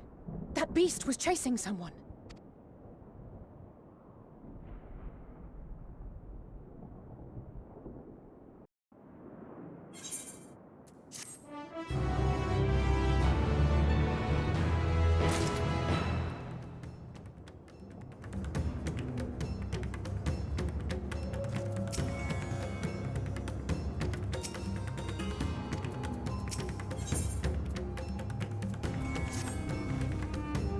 Over there.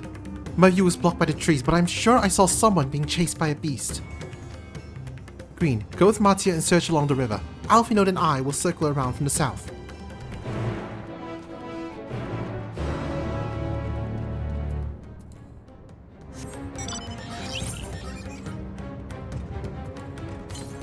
I'm going on ahead here.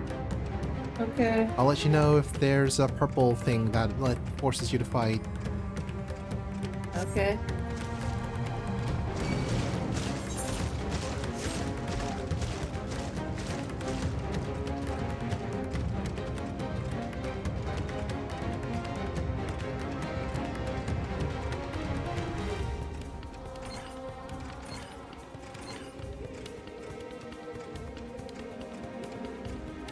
Ooh, sightseeing log. Nice.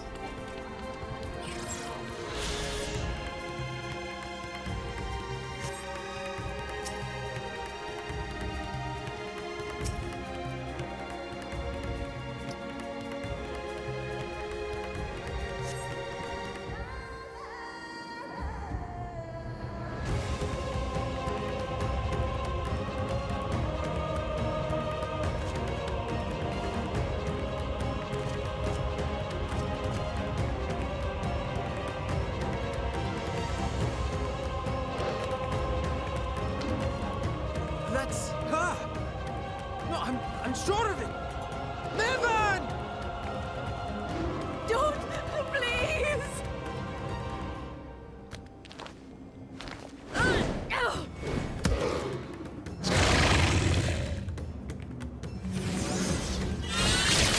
I can't get up there. Oh well.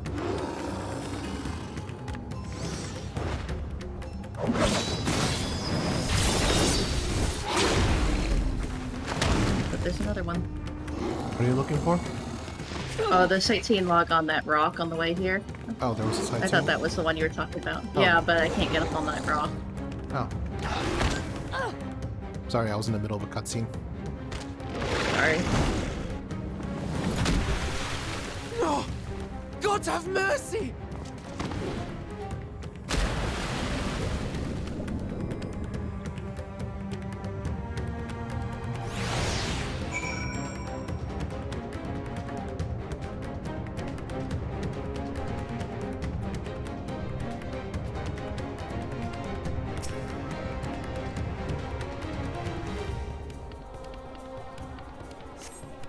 Mervyn's lifeless body floats before you, battered and broken. Her death no doubt came swiftly.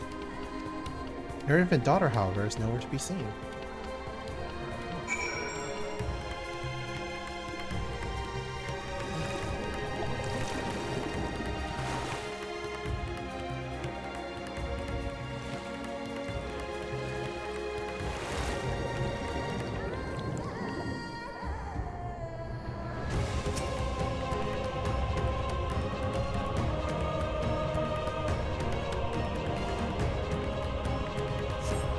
You take the babe into your arms. If she yet lives, you cannot tell, but she'll surely not survive unless you carry her to the surface at once.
You should find Bevan and the child.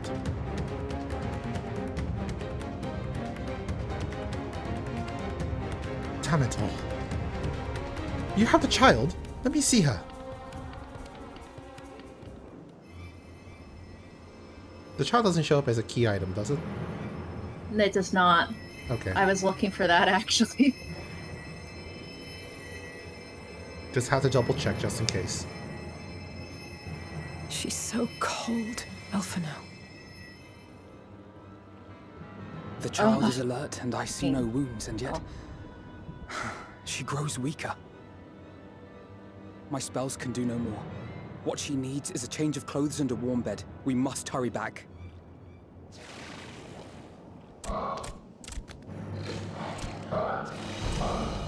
Not now! Matsia, take the child.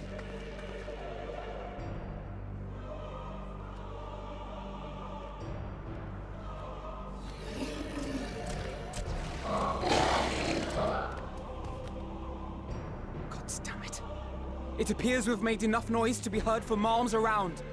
More will be upon us ere long. We make our stand here. Mattia, can you take her back to the village? But the child, all by myself. You can't be serious. The beasts will follow you home unless we stop them here. And so we shall. Be strong, Matsia. Her life is in your hands. Right. I can do it. I know you can. We'll keep them busy, Matsia. Go! Quickly!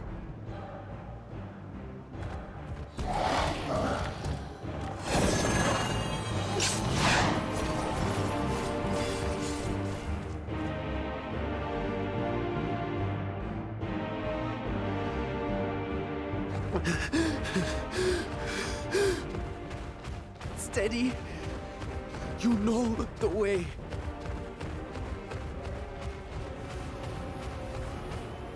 No. No! Not you too.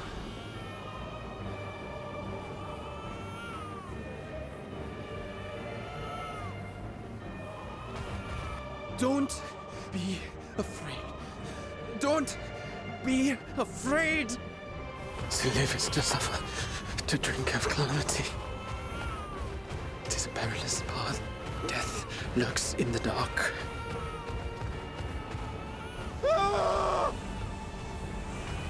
No! I'm not afraid! I'm not afraid! Ah! Do not avert your eyes. See your life for what it is. See how the hardships make you strong. Every doubt reforged.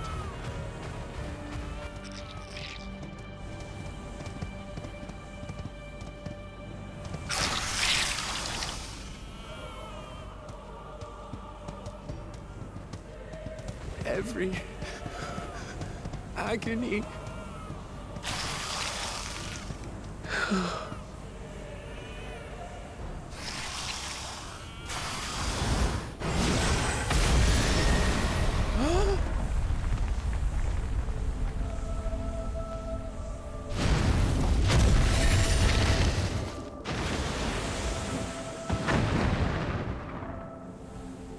The divinity? Nay, but one who would deliver thee just the same.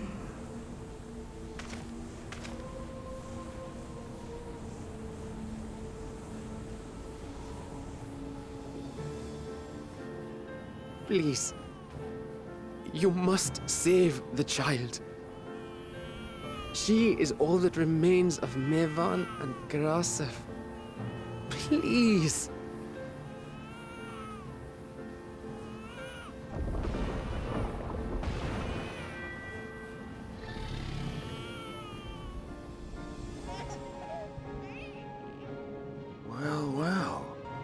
Seems the babe's taken a liking to you.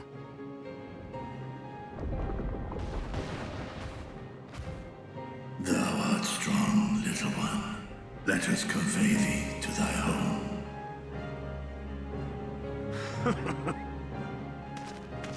I spied our friends as we flew in. They appeared to be holding their own against the Horde.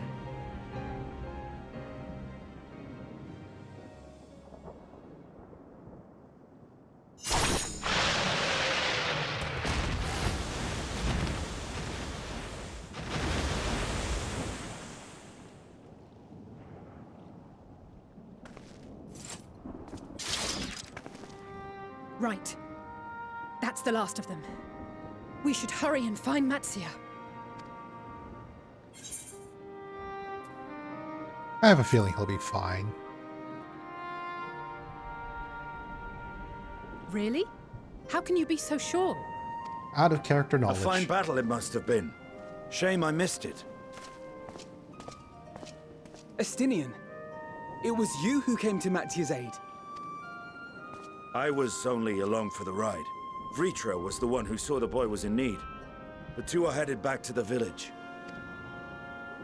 Where the worm will honor Ahiwan's wishes and finally reveal himself to his people. Perhaps so. Will you go and join them? There's something I need to do first. Mervyn gave her life so that her child might live. She deserves better than to be left to drift alone. She deserves to be laid to rest beside her husband at least. Will you help me?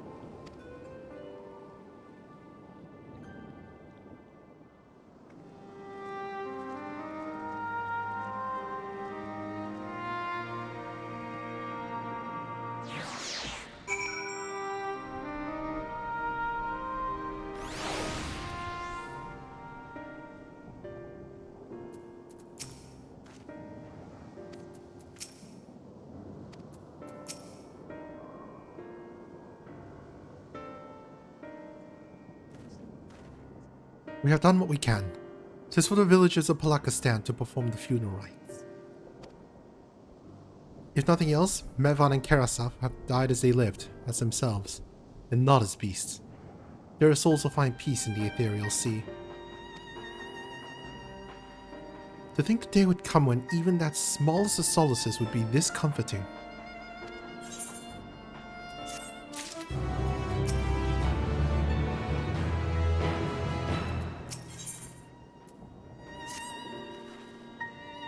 You are ready, then? In that case, let's head to Palakistan. No doubt Vritra is awaiting us.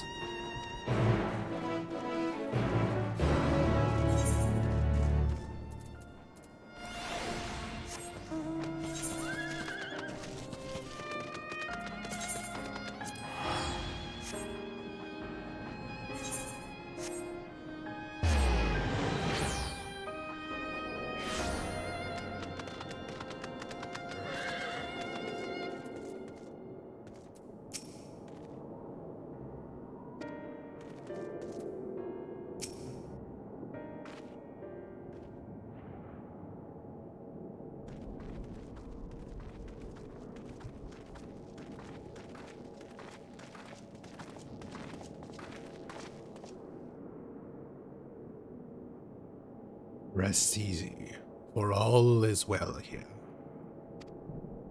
Young Matsia returned with the babe safe in his arms. Owing to a warm bed, the girl had already begun to regain her strength.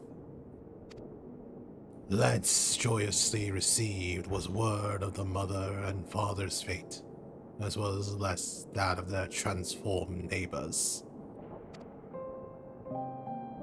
How many children of Thavnir must we lose to this calamity? Mothers and fathers, brothers and sisters, sons and daughters. Every death another void that can never be filled.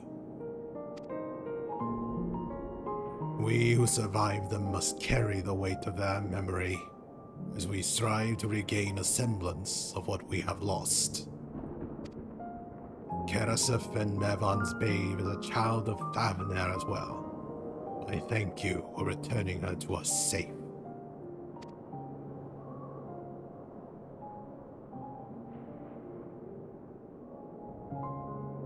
Oh, most great and merciful worm, I have not the words to express my gratitude.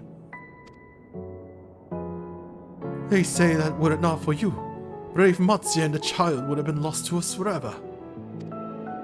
Long had I heard rumors that a mighty dragon had forged a pact of friendship with the satrap, but never would I have expected such a kind and gentle soul. Truth in part, but not in whole.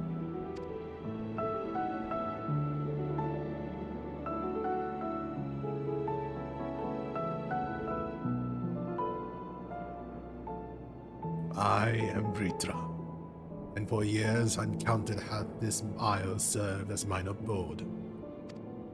An isle I have ruled over a satrap, with Iwan as my loyal servant.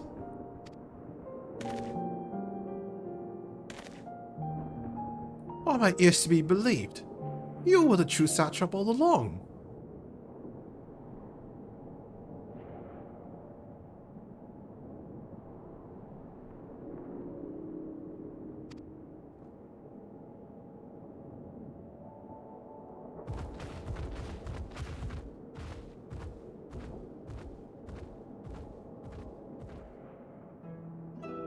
I heard from the Radiant that you had gone to help the people of Palakistan in their time of need. And I and several of my colleagues from Great Work came to offer our services. Alchemists have already brewed up some potions for Mevon's daughter. But enough about us. You and your role are the far greater enigma.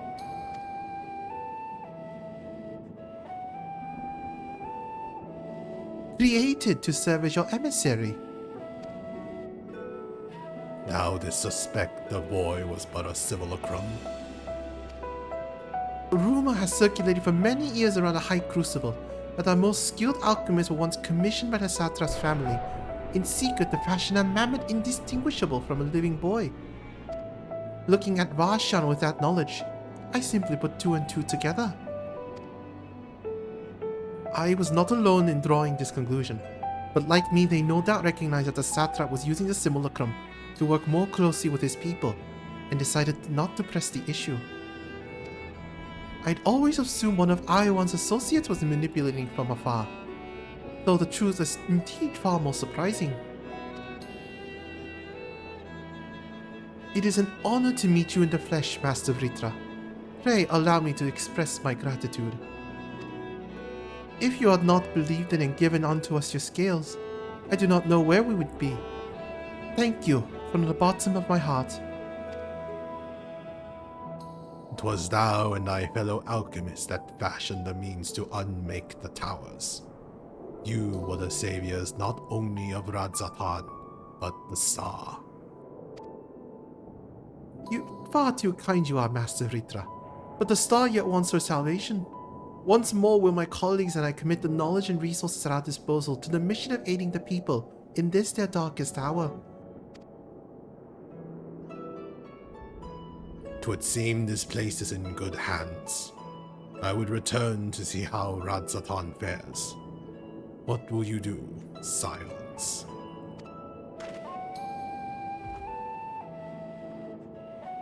Purusa. Shall we pay them a visit before making our way back? In that case, might I ask a favor?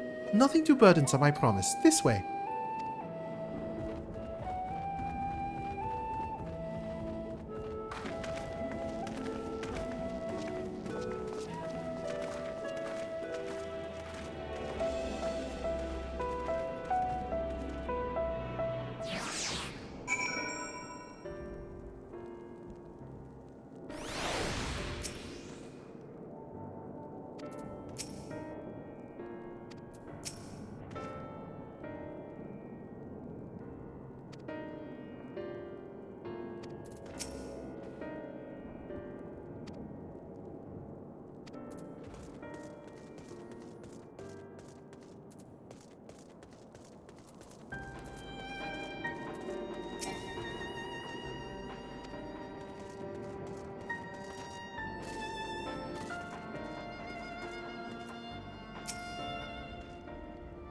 Needs to simmer just a bit longer, I'd say. In the meantime, I was hoping I might ask you a few questions. The red sky, these terrible beasts, what in the name of the sisters is happening here in Daphnia?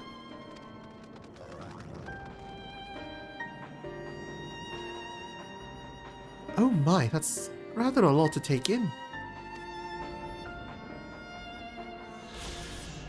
It would seem the situation is even more grave than we suspected. Thank you, friend. My colleagues and I will use your knowledge to see if we can further our own research. And with that, here we are. A pot of piping hot chai brewed from my own secret recipe of spices and tea leaves, together with hearty helpings of rich milk and pure sugar. I made enough for everyone in the village. Might I trouble you to deliver a few cups? The drink has medicinal properties, then? Not in the least. The ingredients are quite ordinary. It's so very tasty, though. It has a little way of lifting the spirits. The spicy aroma and distinctive sweetness of chai is a simple, everyday pleasure on our island. Sometimes the best medicine is the simplest. A lovely sentiment, Irana. By all means, allow us to assist.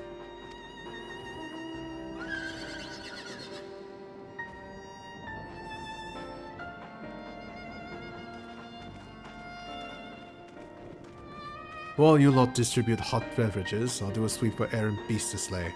Far less arduous task, no doubt. When you finish, look for me at the Wakeful Torana.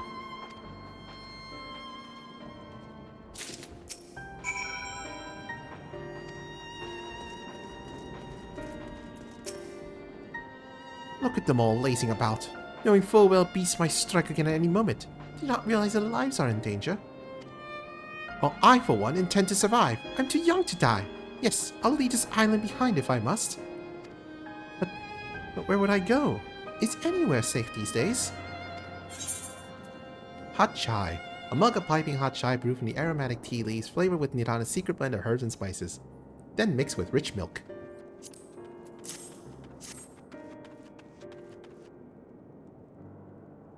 A cup of chai? Can't you see I have more important things to worry about? No, you're right.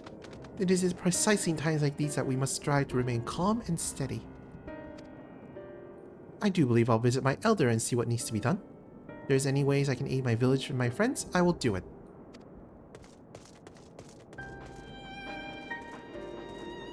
Oh yeah, Chocobo Key. Yep. And you should also have some quests for Aether Currents. Yep. And something else, I don't know what. Probably a tribal quest. But what tribe would be here? The elephant people? Arkasodara? I guess. We'll see. I'm sorry. I just want to be left alone. My best friend and I, we fled the village together. But one of the beasts took him and it was all I could do to run. All the while, I could hear this monstrous voice screaming my name.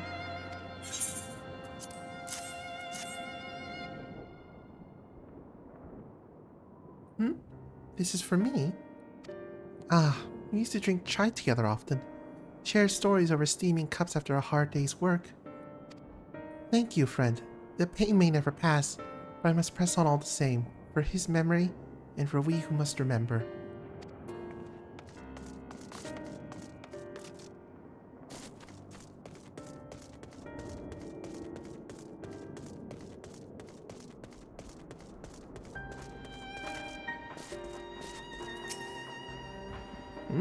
Wait, I know you. What I want to say that's from those beasts back at the temple.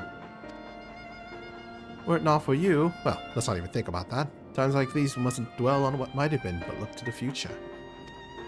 What future awaits us? How can Radzatan hope to recover from this? Most of my friends are gone, and I don't know where to turn.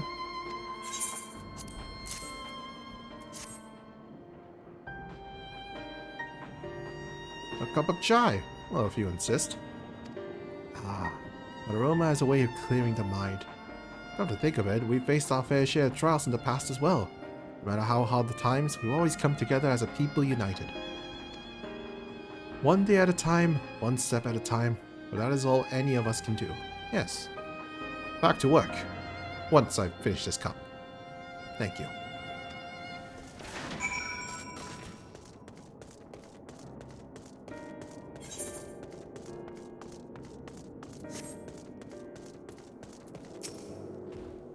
Thank you for delivering the chai green. Did it help to lift the villagers' spirits? That is heartening to hear indeed. The final days show no sign of abating. That is all the more reason that we must try to keep our composure. Our lives have been forever changed. The people we have lost will never return to us. These tragedies will weigh on our hearts.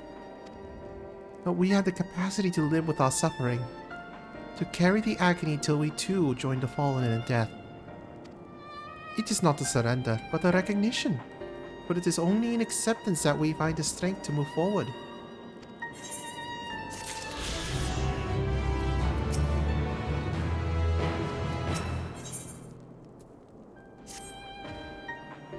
As you have finished your deliveries, might I talk with you for a moment?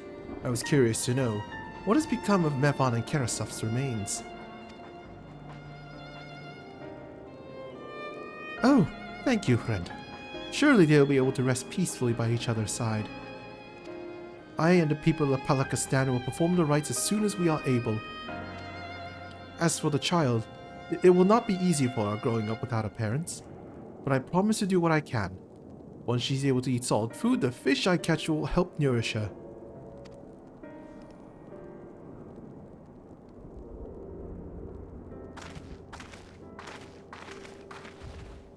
Well, we've finished delivering the chai. I do believe everyone has a piping hot cup. I can almost believe there's a magic at work, how their tension fades with every sip. Let us pray that Palakistan has seen the last of those transformations, at least for now. They are still at risk, as every village in Thavner like us not. Still, I trust we can leave this place in the care of our friends from the Radiant and the High Crucible. Shall we return to Ratzatan? By all means, do not let us keep you further. There are still many who have need of your wisdom and strength to deliver them from this terrible calamity. And I will do what I can as well. I will bring patrons and rations and supplies from Akiali. We have plenty to spare.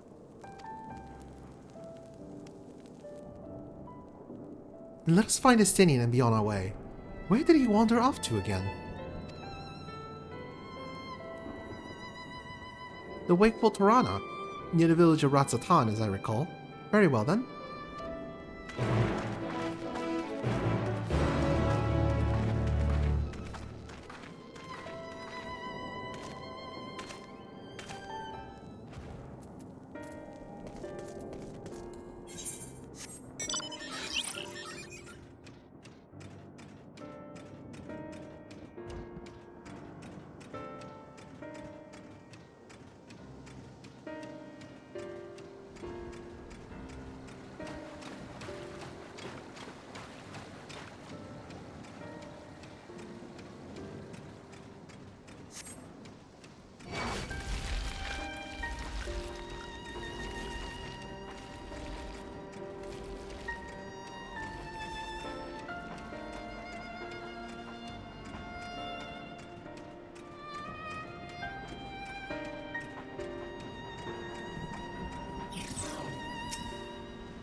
Elpino told me everything.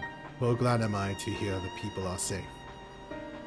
Likewise, you will be pleased to know I found no evidence of lingering beasts in the jungle and ruins. Would seem you finished off the last of them. Trying times yet lie ahead for the people of Thavner. And fortunately, they have a wise and benevolent satrap to shepherd them through. Speaking of which, I received word from Thancred not a short while ago. He awaits our return to the city on Alzadal's path. Come.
It's good to see you safe. Given the skies, it's all too easy to fear the worst. I am pleased to report that we've succeeded in quelling the threat here in the city. Beasts have all been felled and the citizens are safe for now. I've also heard from the Radiant that an important proclamation was made in the city square. Though they said no more than that. Unless you have any idea what this is about. So, Vritra is finally coming out from behind the curtain. I suppose we too should hear what he has to say. To Megaduta then. But before that, it would appear that word of the assembly has not yet reached all the citizens. If anyone along the way seems unaware, we best enlighten them.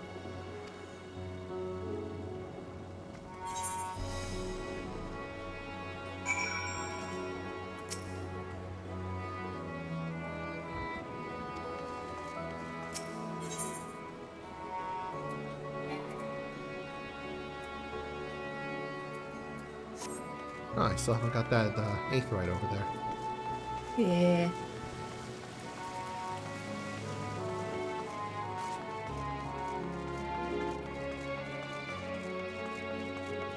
Better go grab it right now.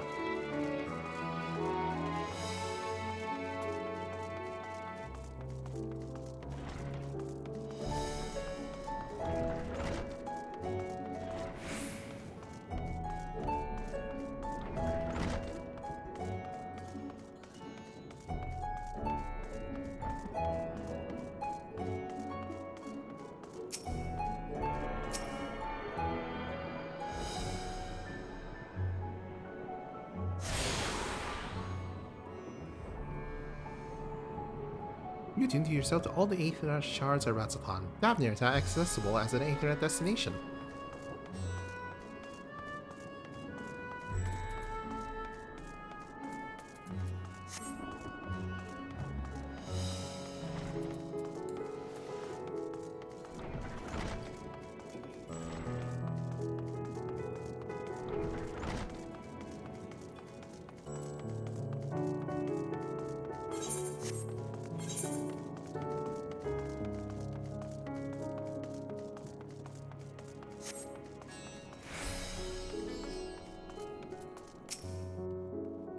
All the beasts all gone.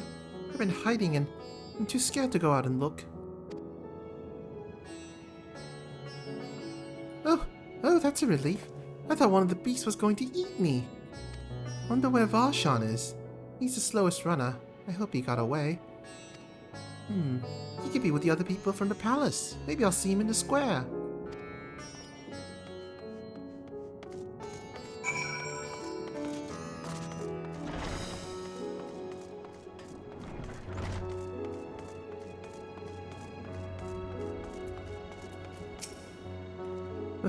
Leave me behind.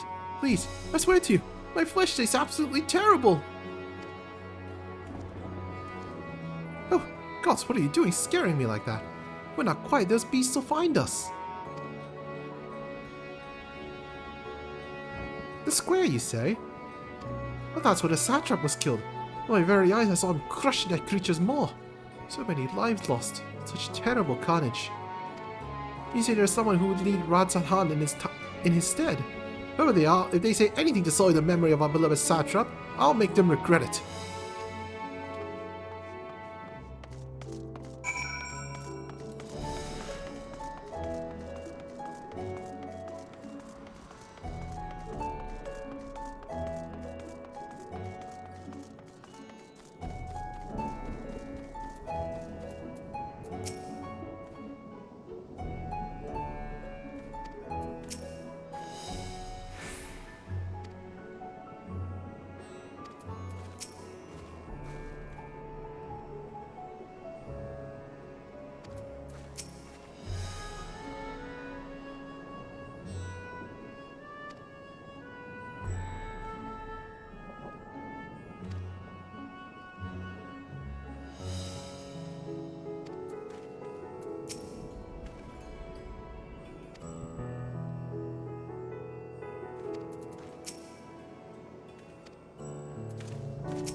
Look!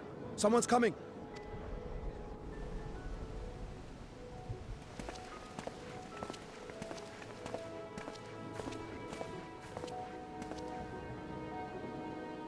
People of Razathan, it warms my heart to see so many brave, resilient souls before me. Today, I would share with you a great revelation. But before I do, I must make a humble request. Do not be alarmed, nor avert your eyes. See the one I unveil for who he is, and know that he means you no harm.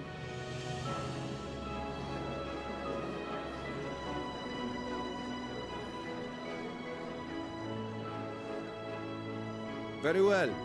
I dare say it can't be worse than the horrors we've already seen. Many thanks.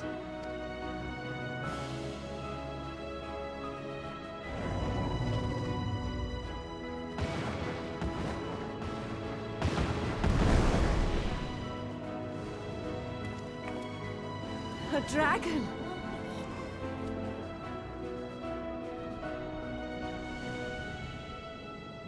Wow!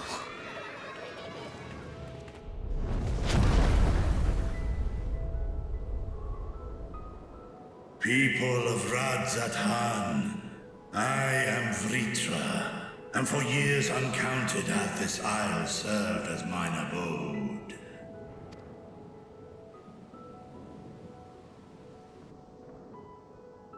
'Tis as the Satrap's ally I am known. Today, I would reveal the truth unto you.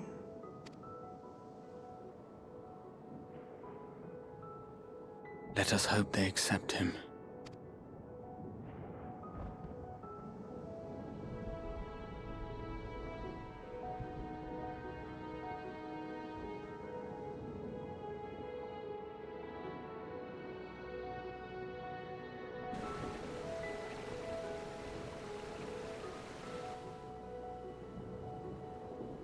If I am hearing this right, you were the satrap all along? Vashan! I mean, Master Vitra, does your divine eye really see all? Nay, child. While mine eye hath borne witness to the whole of our nation's history, to its future I am blind as thee. Countrymen, calamity the likes of which we have never known is come to Thavner, our home. Friends and loved ones have been taken from us. I, too, have lost my closest confidant. Ahawan loved this land and served it with dignity till his dying breath. A nobler satrap there will never be. For so long, I lacked the courage to face you. I will not easily earn your trust, this I know. And yet, I cannot sit idly by and abandon Radzathan to her fate. A font of boundless vibrancy, this jewel of the ocean. Since time immemorial, hath she glittered with every color imaginable. To this dragon, slumbering in his dark lair, 'twas a mesmerizing sight, and one that brought no end of joy to my heart. This calamity hath stolen too much from you already. Yet so long as you live, the light of Radzathan will never be extinguished. I pray you let me watch over it. Over you. And lend me your strength, that we might face this trial and those to come as one. I do not know you, dragon, but I thank you for speaking the truth to us. As divinities, both Manusha and Riga once joined together. So too do I believe that hand in hand, we can overcome this ordeal and welcome an era of peace.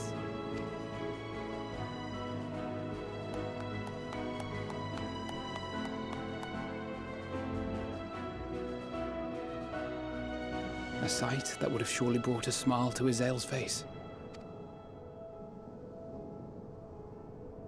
Indeed.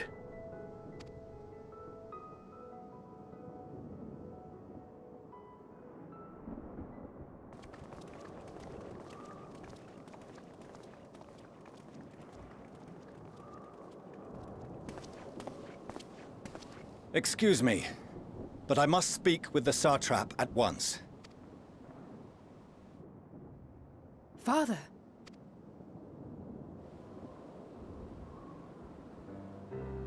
You have suffered dearly of late, yet you must endeavor to look beyond these losses to the future you yet have. On behalf of the Forum of Sharlayan, I come with a proposal by which you, the people of Radzat-Han, might be saved. I say again, I must speak with your Satrap. I beseech you, take me to him with all possible haste. I am Satrap here. Speak thy proposal. All present shall hear and judge.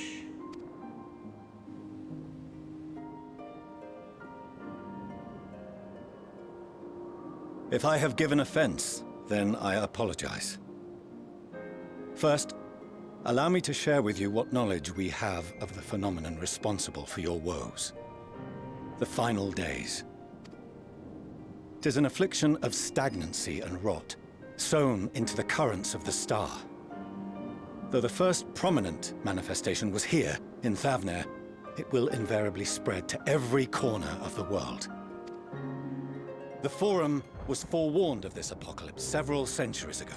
Thenceforth, my predecessors sought to prepare for the end times in the only conceivable fashion, by securing a means of escape.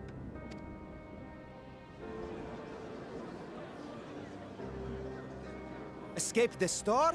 What madness is this? 'Tis by no means madness. With the coming of the 7th umbral calamity, the true nature of the Red Moon, Dalamud, was revealed. That it was an artificial construct of ancient Alag. But what of the Silver Moon? This celestial satellite is yet another technological marvel fashioned and maintained by ancient allies. A ship that will sail the heavens and deliver our people from destruction. And by our people, I speak not only of Sharlayan. We mean to save every man, woman, and child it is within our power to save. Including you, our dear friends of Radzat-Han. Recent events necessitate adjustments be made, and quickly, but we can and will escort you safely to the moon.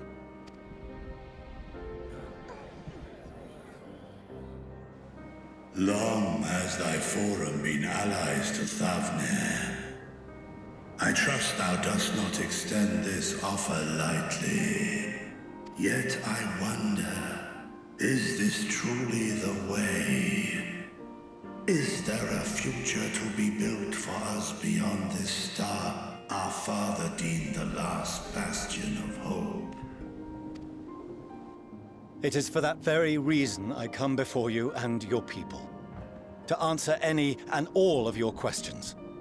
To offer my assurances and allay your fears. Though, if you wish the best for your people, I advise you to render your decision swiftly.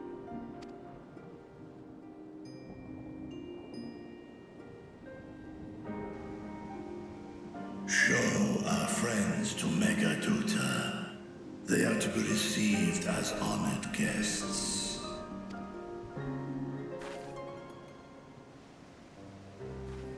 Worry not. Whatever decision is reached, your paths shall be yours to decide.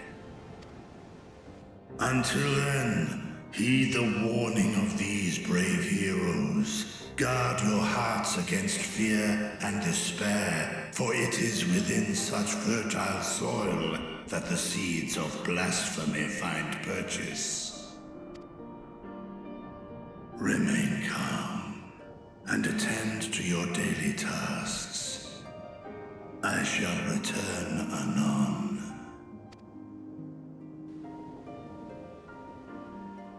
We'll do as you say, Master Vitra. We believe in you.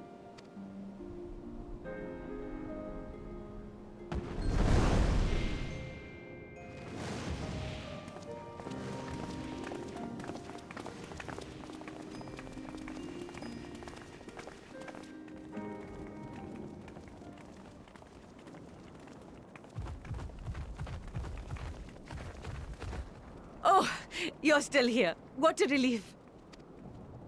Nidana, what's the matter? Has something happened at Palaka's stand? Oh, no, not that I know of. I just hope to hear your thoughts on a theory of mine. All who undergo the transformation are drained of their ether, yes? What is it then that gives these beasts the strength to carry on as they do? Logically, they must be drawing upon an alternate form of vital energy. That put me in mind of our earlier conversation, when I tried to explain the essence which many confuse with ether. Akasha. Yes, I remember. The unseen gift bestowed from on high. An energy influenced solely by emotion. Yes, yes. In this instance, negative ones set Akasha into motion, thereby infusing the beasts with vitality. I posit this as the mechanism by which the beasts are born and sustained. Ah, do you still have that flower?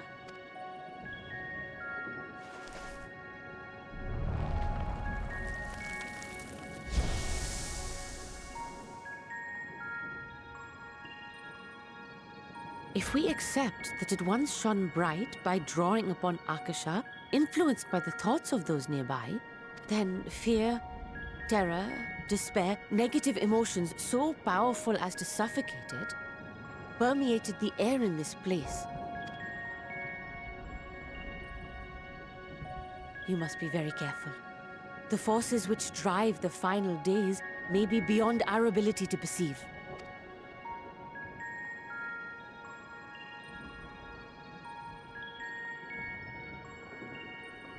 Sorry, I didn't mean to scare you like that. At any rate, I will continue my research into Akasha. Do temper your expectations, however. There are sadly few detailed studies upon which I may draw. Formulating a new theory as you have is itself no small feat. I wish you well in your endeavors, and pray you take care. Thank you. You stay safe as well, yes? Till next we meet. And we will meet again.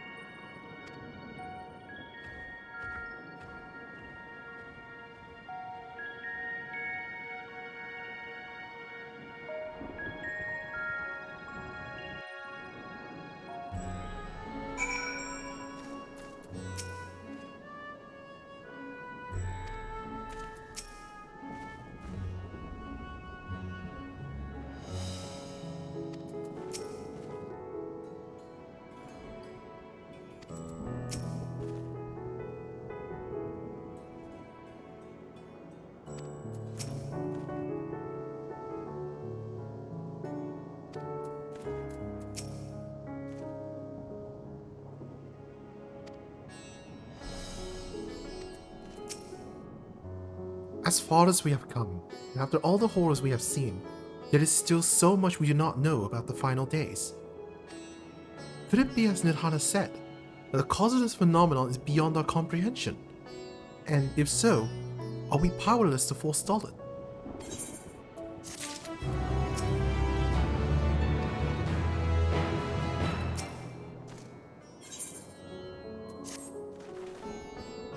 Greetings, honored scions of the Seventh Dawn. I have a message from His Excellency the Satra. Brave scions, you have my gratitude for aiding my people in this most trying of times. Alas, matters here at Megaduta prevent me from meeting you all in person. As a token of my appreciation, I have arranged a feast to be held in your honor. May it nourish you in preparation for the trials ahead. Such are the words of Master Vritra. The feat he speaks of waits you at Merid's Mayhem. Pray make your way there whenever your business here is done. We thank you for your kindness. Indeed, I was hoping we might find a place to discuss our next course of action, and that seems an ideal venue. Ah, and to you, Green Slime, there's someone who had hoped to introduce you in particular. While I am loath to detain you further, might you spare a moment of your time? A personal invitation, knowing full well your services are in the highest demand right now. This must be important. Worry not, we'll save some food for you, so take all the time you need.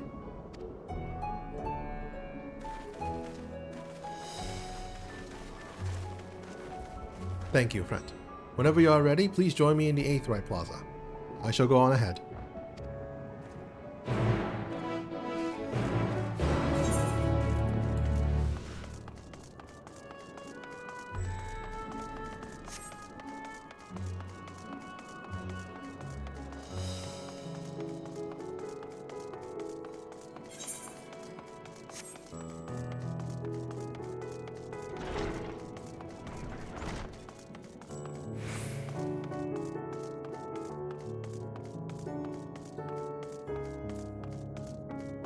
Oh.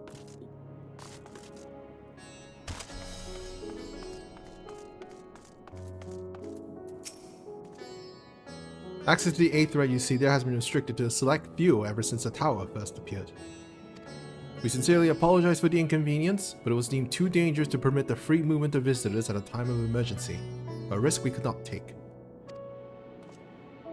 In light of recent developments, however, the Satrap has decided that such restrictions should only hinder our efforts to combat the final days. As such, I would encourage you to attune with the Aetheryte before proceeding along the corridor. Okay, it's just gonna send me to the Aetheryte shard over by the Radiant Host. Yeah. After you ran all that way to unlock it. At least we can attune to the main Aetheryte. Mm-hmm.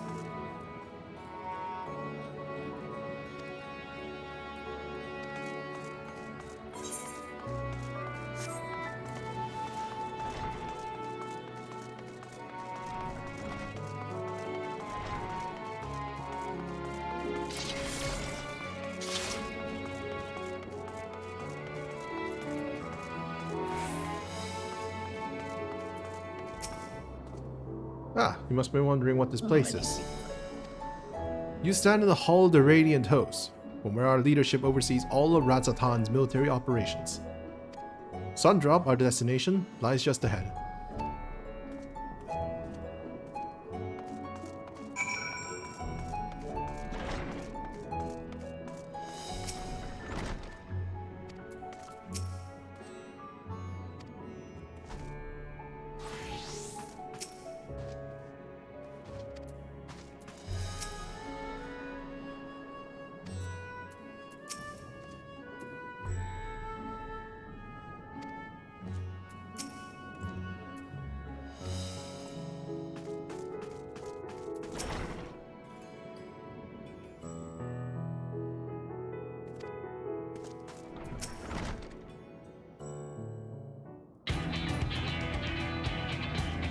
Welcome to Sundrop. Oh, I got some. What was that? Sorry. I said I've got some leveling to do. Welcome to Sundrop. Without further ado, allow me to introduce you to...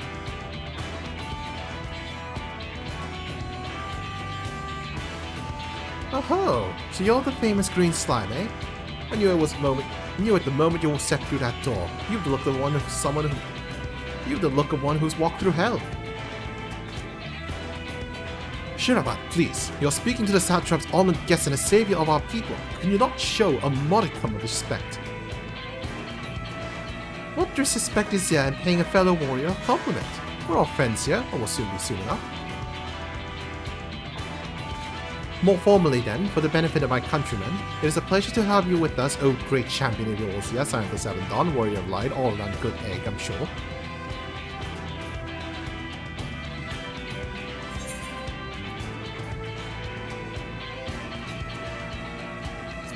were you?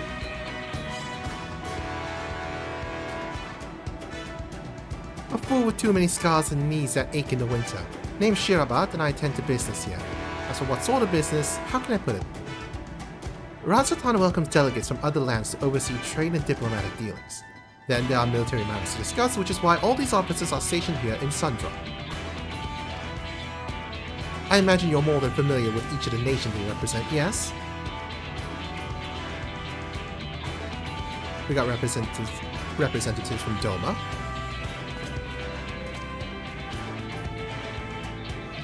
Uda and Alamigo,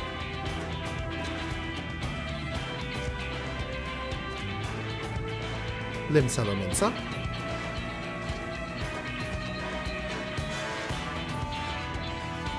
Britannia, and last, but never let it be said at least, Ishgard, and the eyes, ears, and mouths that bridge the distance between Radzatan and their respective homelands.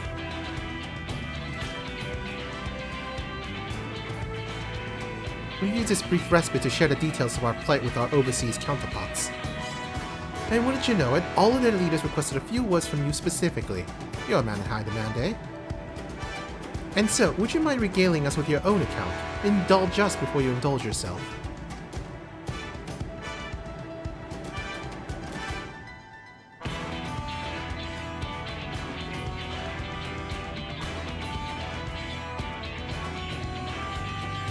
Thank you for the report. Conditions under which men are turned to beasts and etheric anomalies you have observed, they are giving us much to consider. It's concerning that the first transformation apparently occurred before the skies turned red. It's contrary to what one would expect. Thankfully, the information you conveyed to Lucia upon your return from the moon has already proved invaluable. As soon as reports of the calamity here in Thapnia reached the Grand Company of Eorzea and our Far Eastern allies, our leaders knew at once that the final days were indeed upon us. They began taking steps to assess the extent of the phenomenon's spread. Our agents were to confirm that, for the time being, the skies burn only over the Bounty, including this island and Corvus. Alas, that is of little comfort. Aye, all throughout Allied lands there have been reports of people transforming into hideous beasts. From what little we have learned, these incidents are similar in nature to that involving the merchant Kalzal. As was the case here, the victims underwent the change prior to the heavens being set ablaze. And so, while the burning skies have yet to manifest beyond the Bounty, the transformation do not appear to be subject to any similar restriction. If anyone anywhere overcome by despair can turn, then nowhere is safe. That's about the size of it. Speaking of which, ought to give these creatures a name, don't you think? Here at Radzatan, we've taken to calling the first to change would tend to be the biggest, blasphemies. A fitting name as any. To ensure clarity in future communications, we shall urge our comrades to adopt this terminology. Our leaders have taken measures to deal with the threat to the best of our abilities.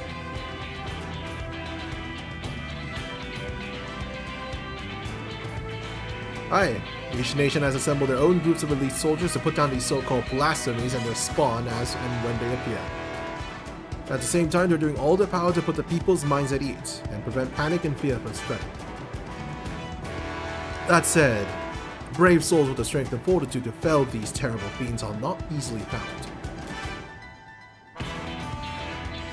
Just so, it is for that very reason we turn to you. Pray lend us your strength, and help us slay the blasphemies that plague our homelands.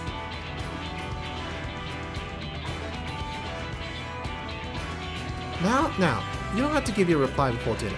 I shall also mention that each blasphemy seems to possess wildly different characteristics. What works well against one may serve you poorly against another. So before you go rushing off to save everyone's day, have a word with the delegates. They'll tell you what to expect.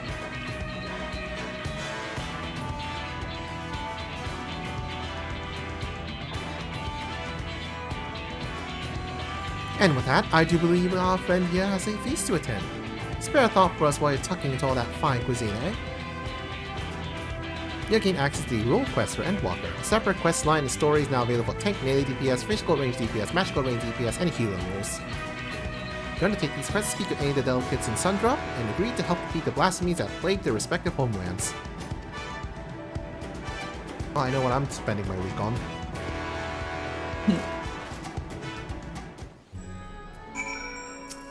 I need levels to do them all. Oh no. Well, also, I'm assuming we'll need a level all the way up to like 90 or something to finish it. Probably. Thankfully, I leveled Summoner so I can level up magical DPS and healer.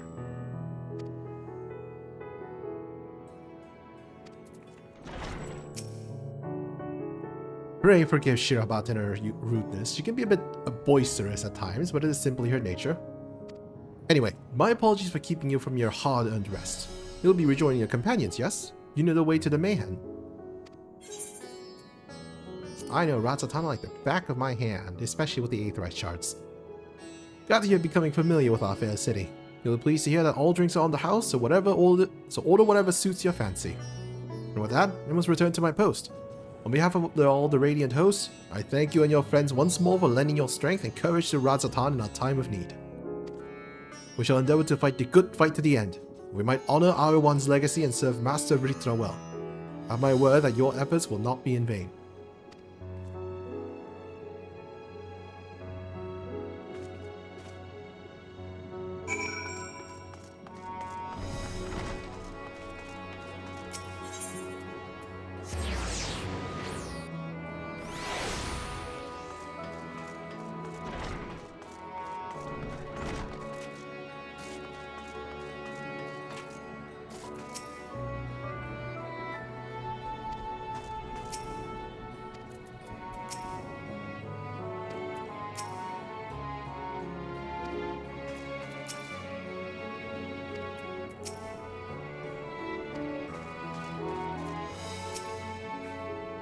Welcome! When the Satrap asked us to entertain a party of honored guests, I was wondering who it might be.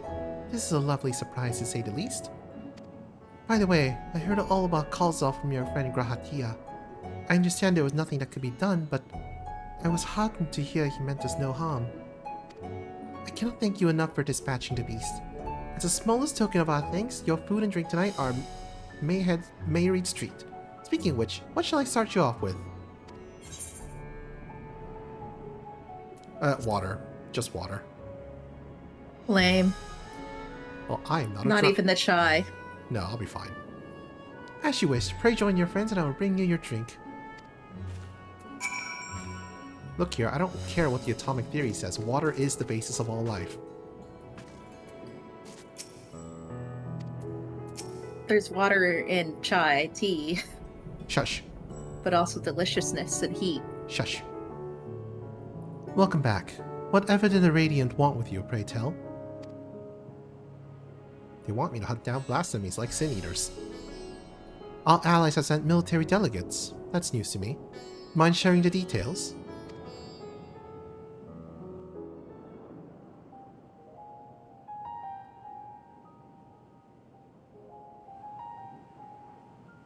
So blasphemies now plague all the realm. It will only get worse if what Father said is true, as it did in Amarot.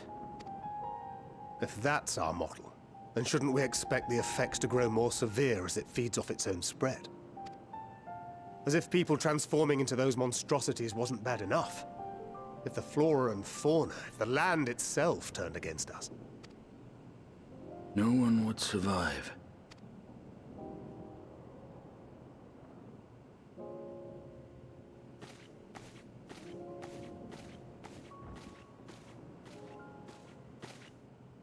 Here's your order, friend.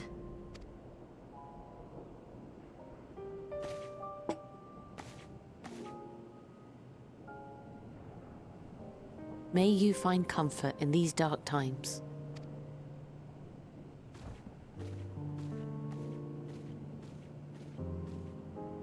Where do we go from here? If there's one thing we've learned, fighting blindly and simply reacting to what comes will accomplish nothing. We must find a solution that addresses the fundamental cause. Before our strength is exhausted, before this crisis spirals out of control. Is there something, anything we've overlooked? If there is an answer, Hydaelyn herself will have it. 'Twas she who bound Zodiac and forestalled the final days. Alas, we have heard naught from her since the Tower of Babel. Whether she cannot or will not speak, I can only speculate. Even the flower she gave us is no more.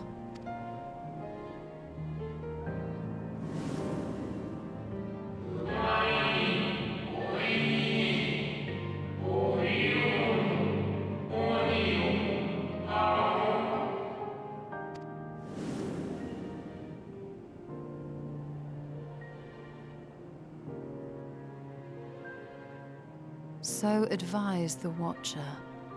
But what could be the significance of that name? It is entirely unfamiliar to me.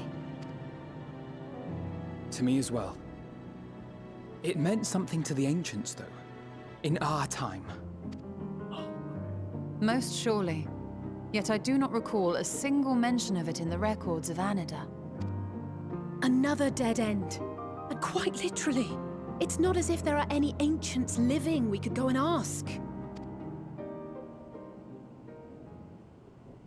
Not alive as such, but not quite dead.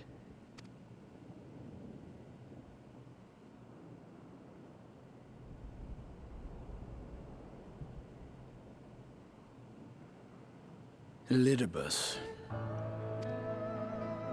I sealed him in the White Auracite of the Crystal Tower back on the first. Contained within that reservoir of ether that maintains it, ether that is returned little by little to the sea. Naught may remain of his soul. However, if part of it lingers, we might be able to speak with him there. I know we can no longer make that journey, but you, my friend, still can.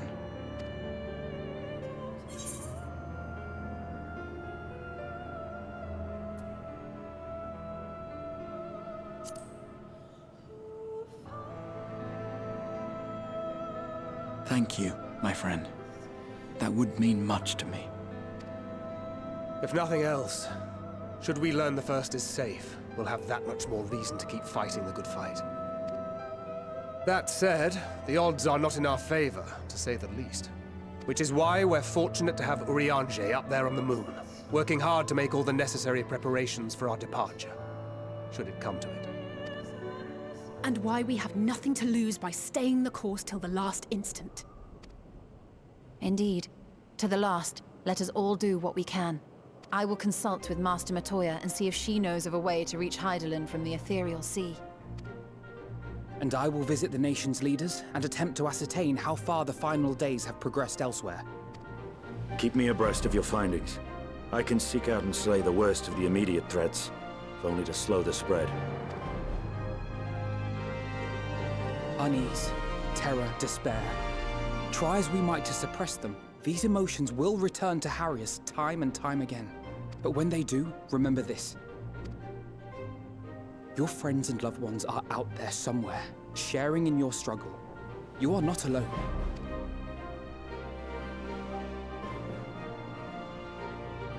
So ends the brief respite before the next revelation. Yes, so much left for you to see.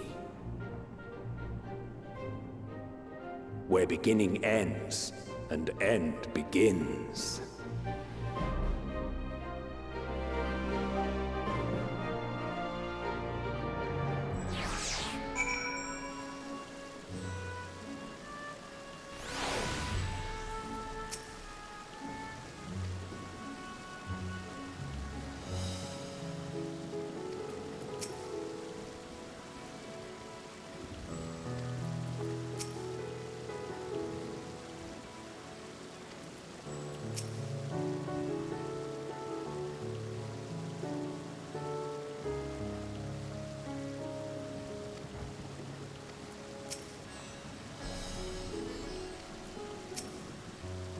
Now then, is there anything we've forgotten to mention? Are your arms and armor in good order?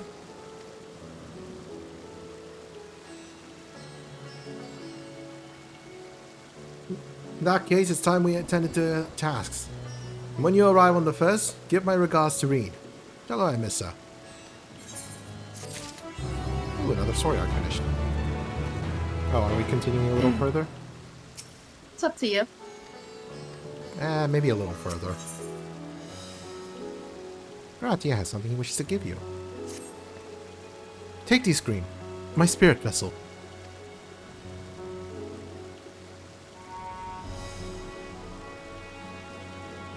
Empty now, of course, but it should allow you to operate the tower systems in the umbilicus. Even the smallest fragment of Elidibus' essence remains, it should be possible to locate it. As for access to the umbilicus, pray seek out Lena for assistance. Chances are she still stands watch at the Extensor Gate. Should she or anyone else ask after me, tell them I am living my life to the fullest. That I am happy, hardships and all. Well, we had best be on our respective ways. God's willing, we will see each other again ere long.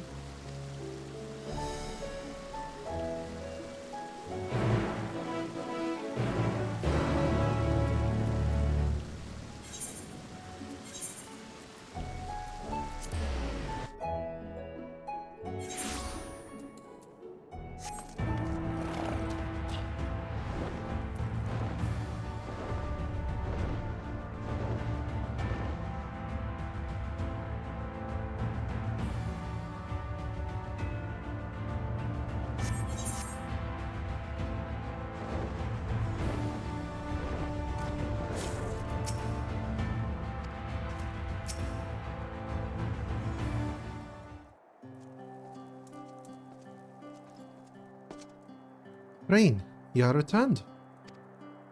For now.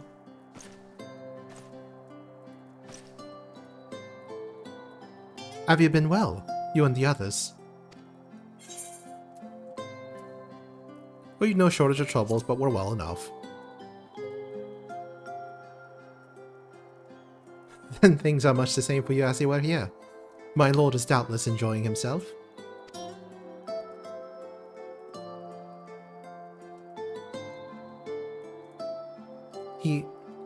He said this to you. These exact words. Ugh, to know that he is happy. It fills my heart with joy. Thank you, Green, for taking care of him. When next you see him, please tell him not to overexert himself.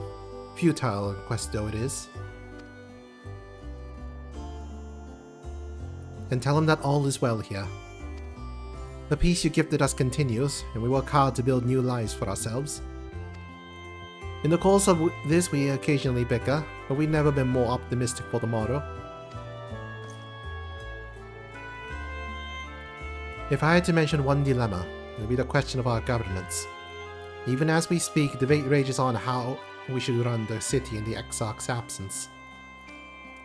Most are of a mind that the Settlement Council should continue to oversee the general running of the Crystarium, while representatives are elected to determine policy and handle diplomacy. Thus far, nothing is set in stone, but however we choose to proceed, we will not replace our lord. No one could.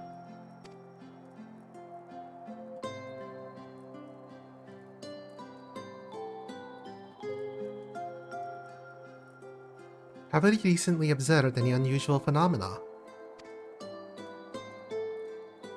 No, can I say there have been? Curious that you should ask me this question, though. Some days ago, Reen came and asked the very same. She was rather unsettled, in stark contrast to how cheerful she has been of late.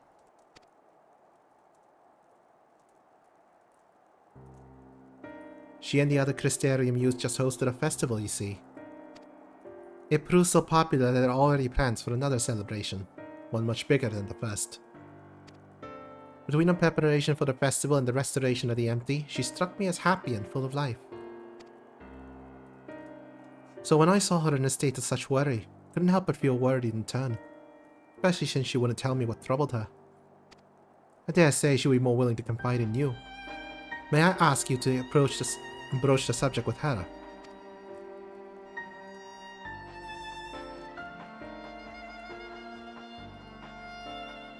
You wish to enter the umbilicus. Very well.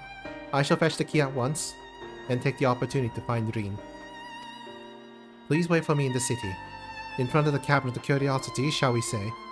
I'll be along as soon as I can.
The following event cannot be skipped. You may wish to cancel any pending duty finder registrations. Wait for Lena? Yes.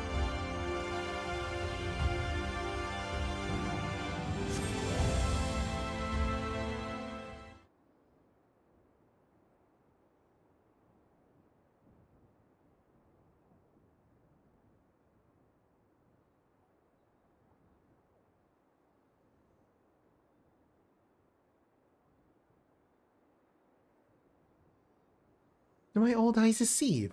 Is that truly green?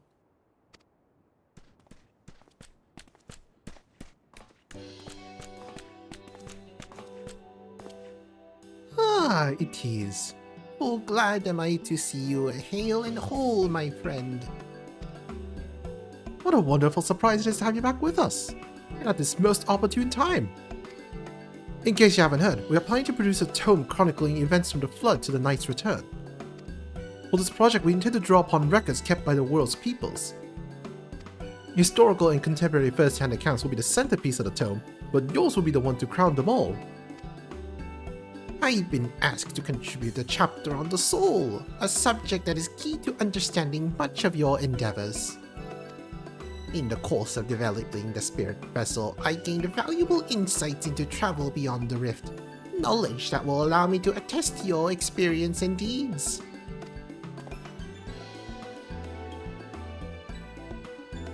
There is no end to the question I would ask you, but if you could indulge me in one for now.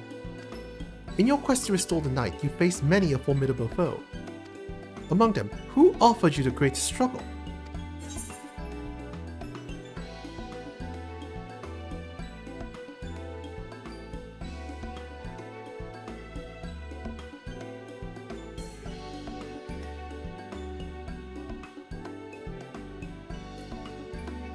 I'm gonna say Hades, who bore the burden of his people. Ah, yes, Hades. He who sought to resurrect his ancient brethren. He was a final obstacle in your quest to restore the Knight. Your battle in the depths of the Tempest is stuff of epics. Yet, compelling as it is, I worry that mere words wouldn't do justice to that fateful confrontation. Not that we would think to omit it entirely, of course, no. At the very least, we will impress upon readers that it was a climax of your hero's journey. I know you love to talk his ear off, Morin, but we really should be on our way. Those documents from Yolmore won't collect themselves. Of course. And afterwards, would you care to join me for tea? I was hoping you might clarify a few points in your treatise. Until next time, then. Do tell the others to look after themselves. Our overzealous friend in particular. Remind him not to overexert himself. Again and again till his ears fall off, if that's what it takes for him to take it to heart.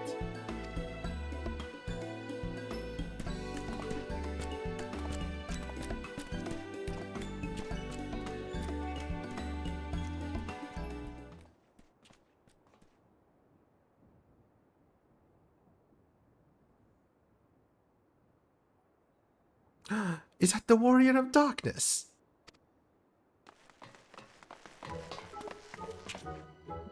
It's him! It's really him! What are you doing here? If you're going to battle, I can give you some medicine. I made it myself. Best not, Riki. You don't want to give him a stomach ache. We come to see Morin to get his advice. One of the gods finally agreed to teach us how to fight, but first we need to choose a fighting style. I know that I want to be a mage, Arkiel isn't sure. Magic isn't really my thing, so I was thinking of taking up the axe, or the sword, or maybe the bow. They all seem alright, but it's hard to decide, so I thought I'd ask Morin. He knows about lots of things.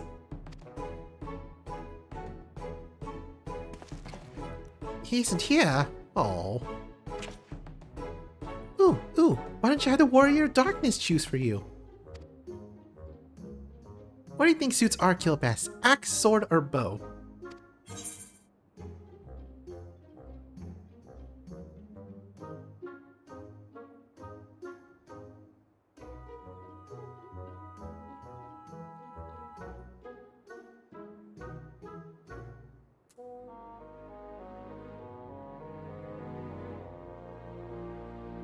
For protecting your friends, the sword. Someone's gonna need to be a tank. Sword! If you took up the sword, you could be just like... Brandon, the Warrior of Light! I love that tale! Let's borrow the book today! It's really popular though. I hope it's still there. Thanks for helping me decide, Warrior of Darkness. I'll start with that style and maybe try something else later on. When I get really strong, I have to have a bout with you.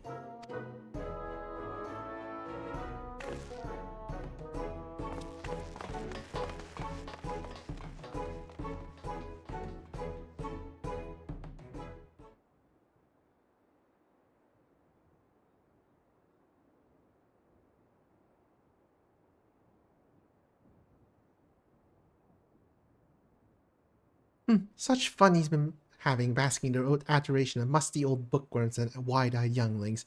But does he spare a thought for me? Of course not.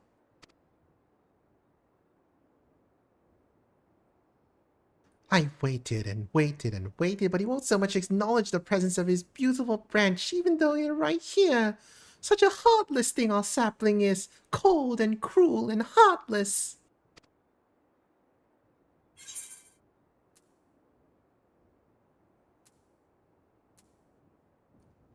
Oh, faithful fail, oh, lovely sub-branches, how I have missed you, etc., etc.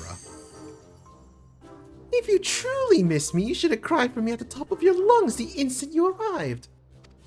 To make up for it, you will call with twice the passion next time. Though for there to be a next time, you have a few struggles to overcome. So, my adorable sapling, the world is on the verge of destruction, is it? How do I know this? Joined as we are, spying on you is as simple as sliding down the back of a rainbow. Would that I could aid you in your quest. The fate of we Fae folk is bound to that of the star. Whither it goes, so too do we follow. Such is our way. The most I could do for you is spare you the pain by giving you the sweetest of eternal dreams. But if escape's not to your liking, then you must struggle with your fellow mortals. But here are the ones you were waiting for. I wonder, what manner of a conclusion awaits at tale's end?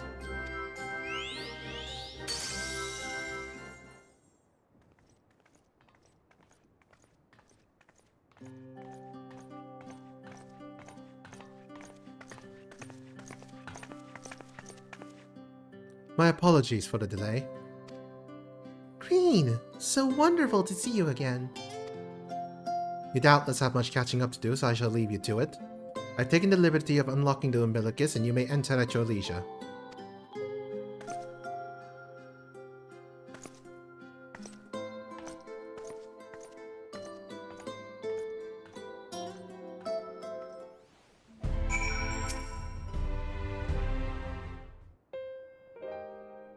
I'm relieved to hear that everyone is well. I've had this feeling like a pit in my stomach. I was afraid that something might have happened. Maybe I'm overthinking things, but it's just that...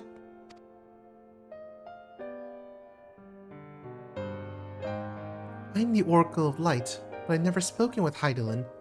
Never once heard her call. Even so, I've always had this feeling deep inside me, a connection to something immense. These past few days, though, that connection has wavered.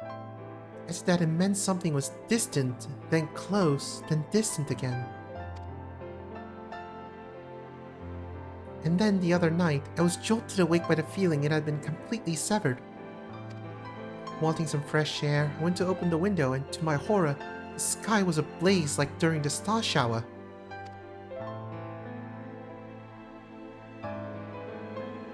But then I blinked, and everything was normal. The next day, no one said a thing. No one else had seen what I had seen. As far as I could tell, nothing was out of the ordinary. I began to wonder if it was just a figment of a half-remembered dream.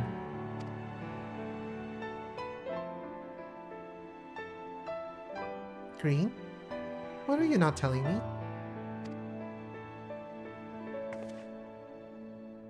I have to know, please. It doesn't matter how terrible it is. Okay, Star is dying and we're having our version of the flood.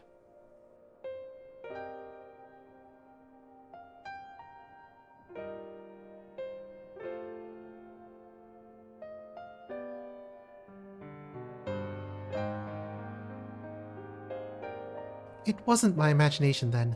The doom we witness in Amaroth has come again. I can't believe it.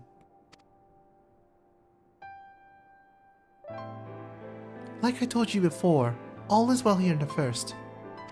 So don't worry about us. Please, look only to the threat before you. We're fine right now, and even if we weren't, we've learned how to survive. Should the final days reach us here as well, you may be assured we won't go quietly.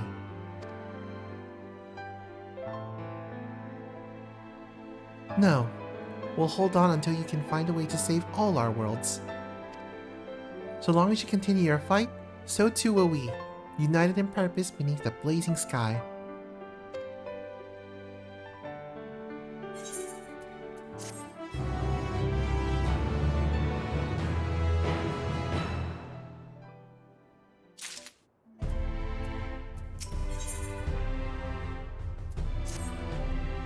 You're headed to the Umbilicus to consult with Elidibus, right? I'll do some consulting on my own and speak with Lena. Decide how we might best prepare for the final days. So it's farewell for now, but we'll see each other again.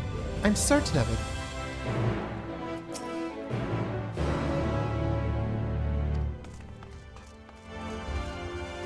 Hey, Kier. Hello.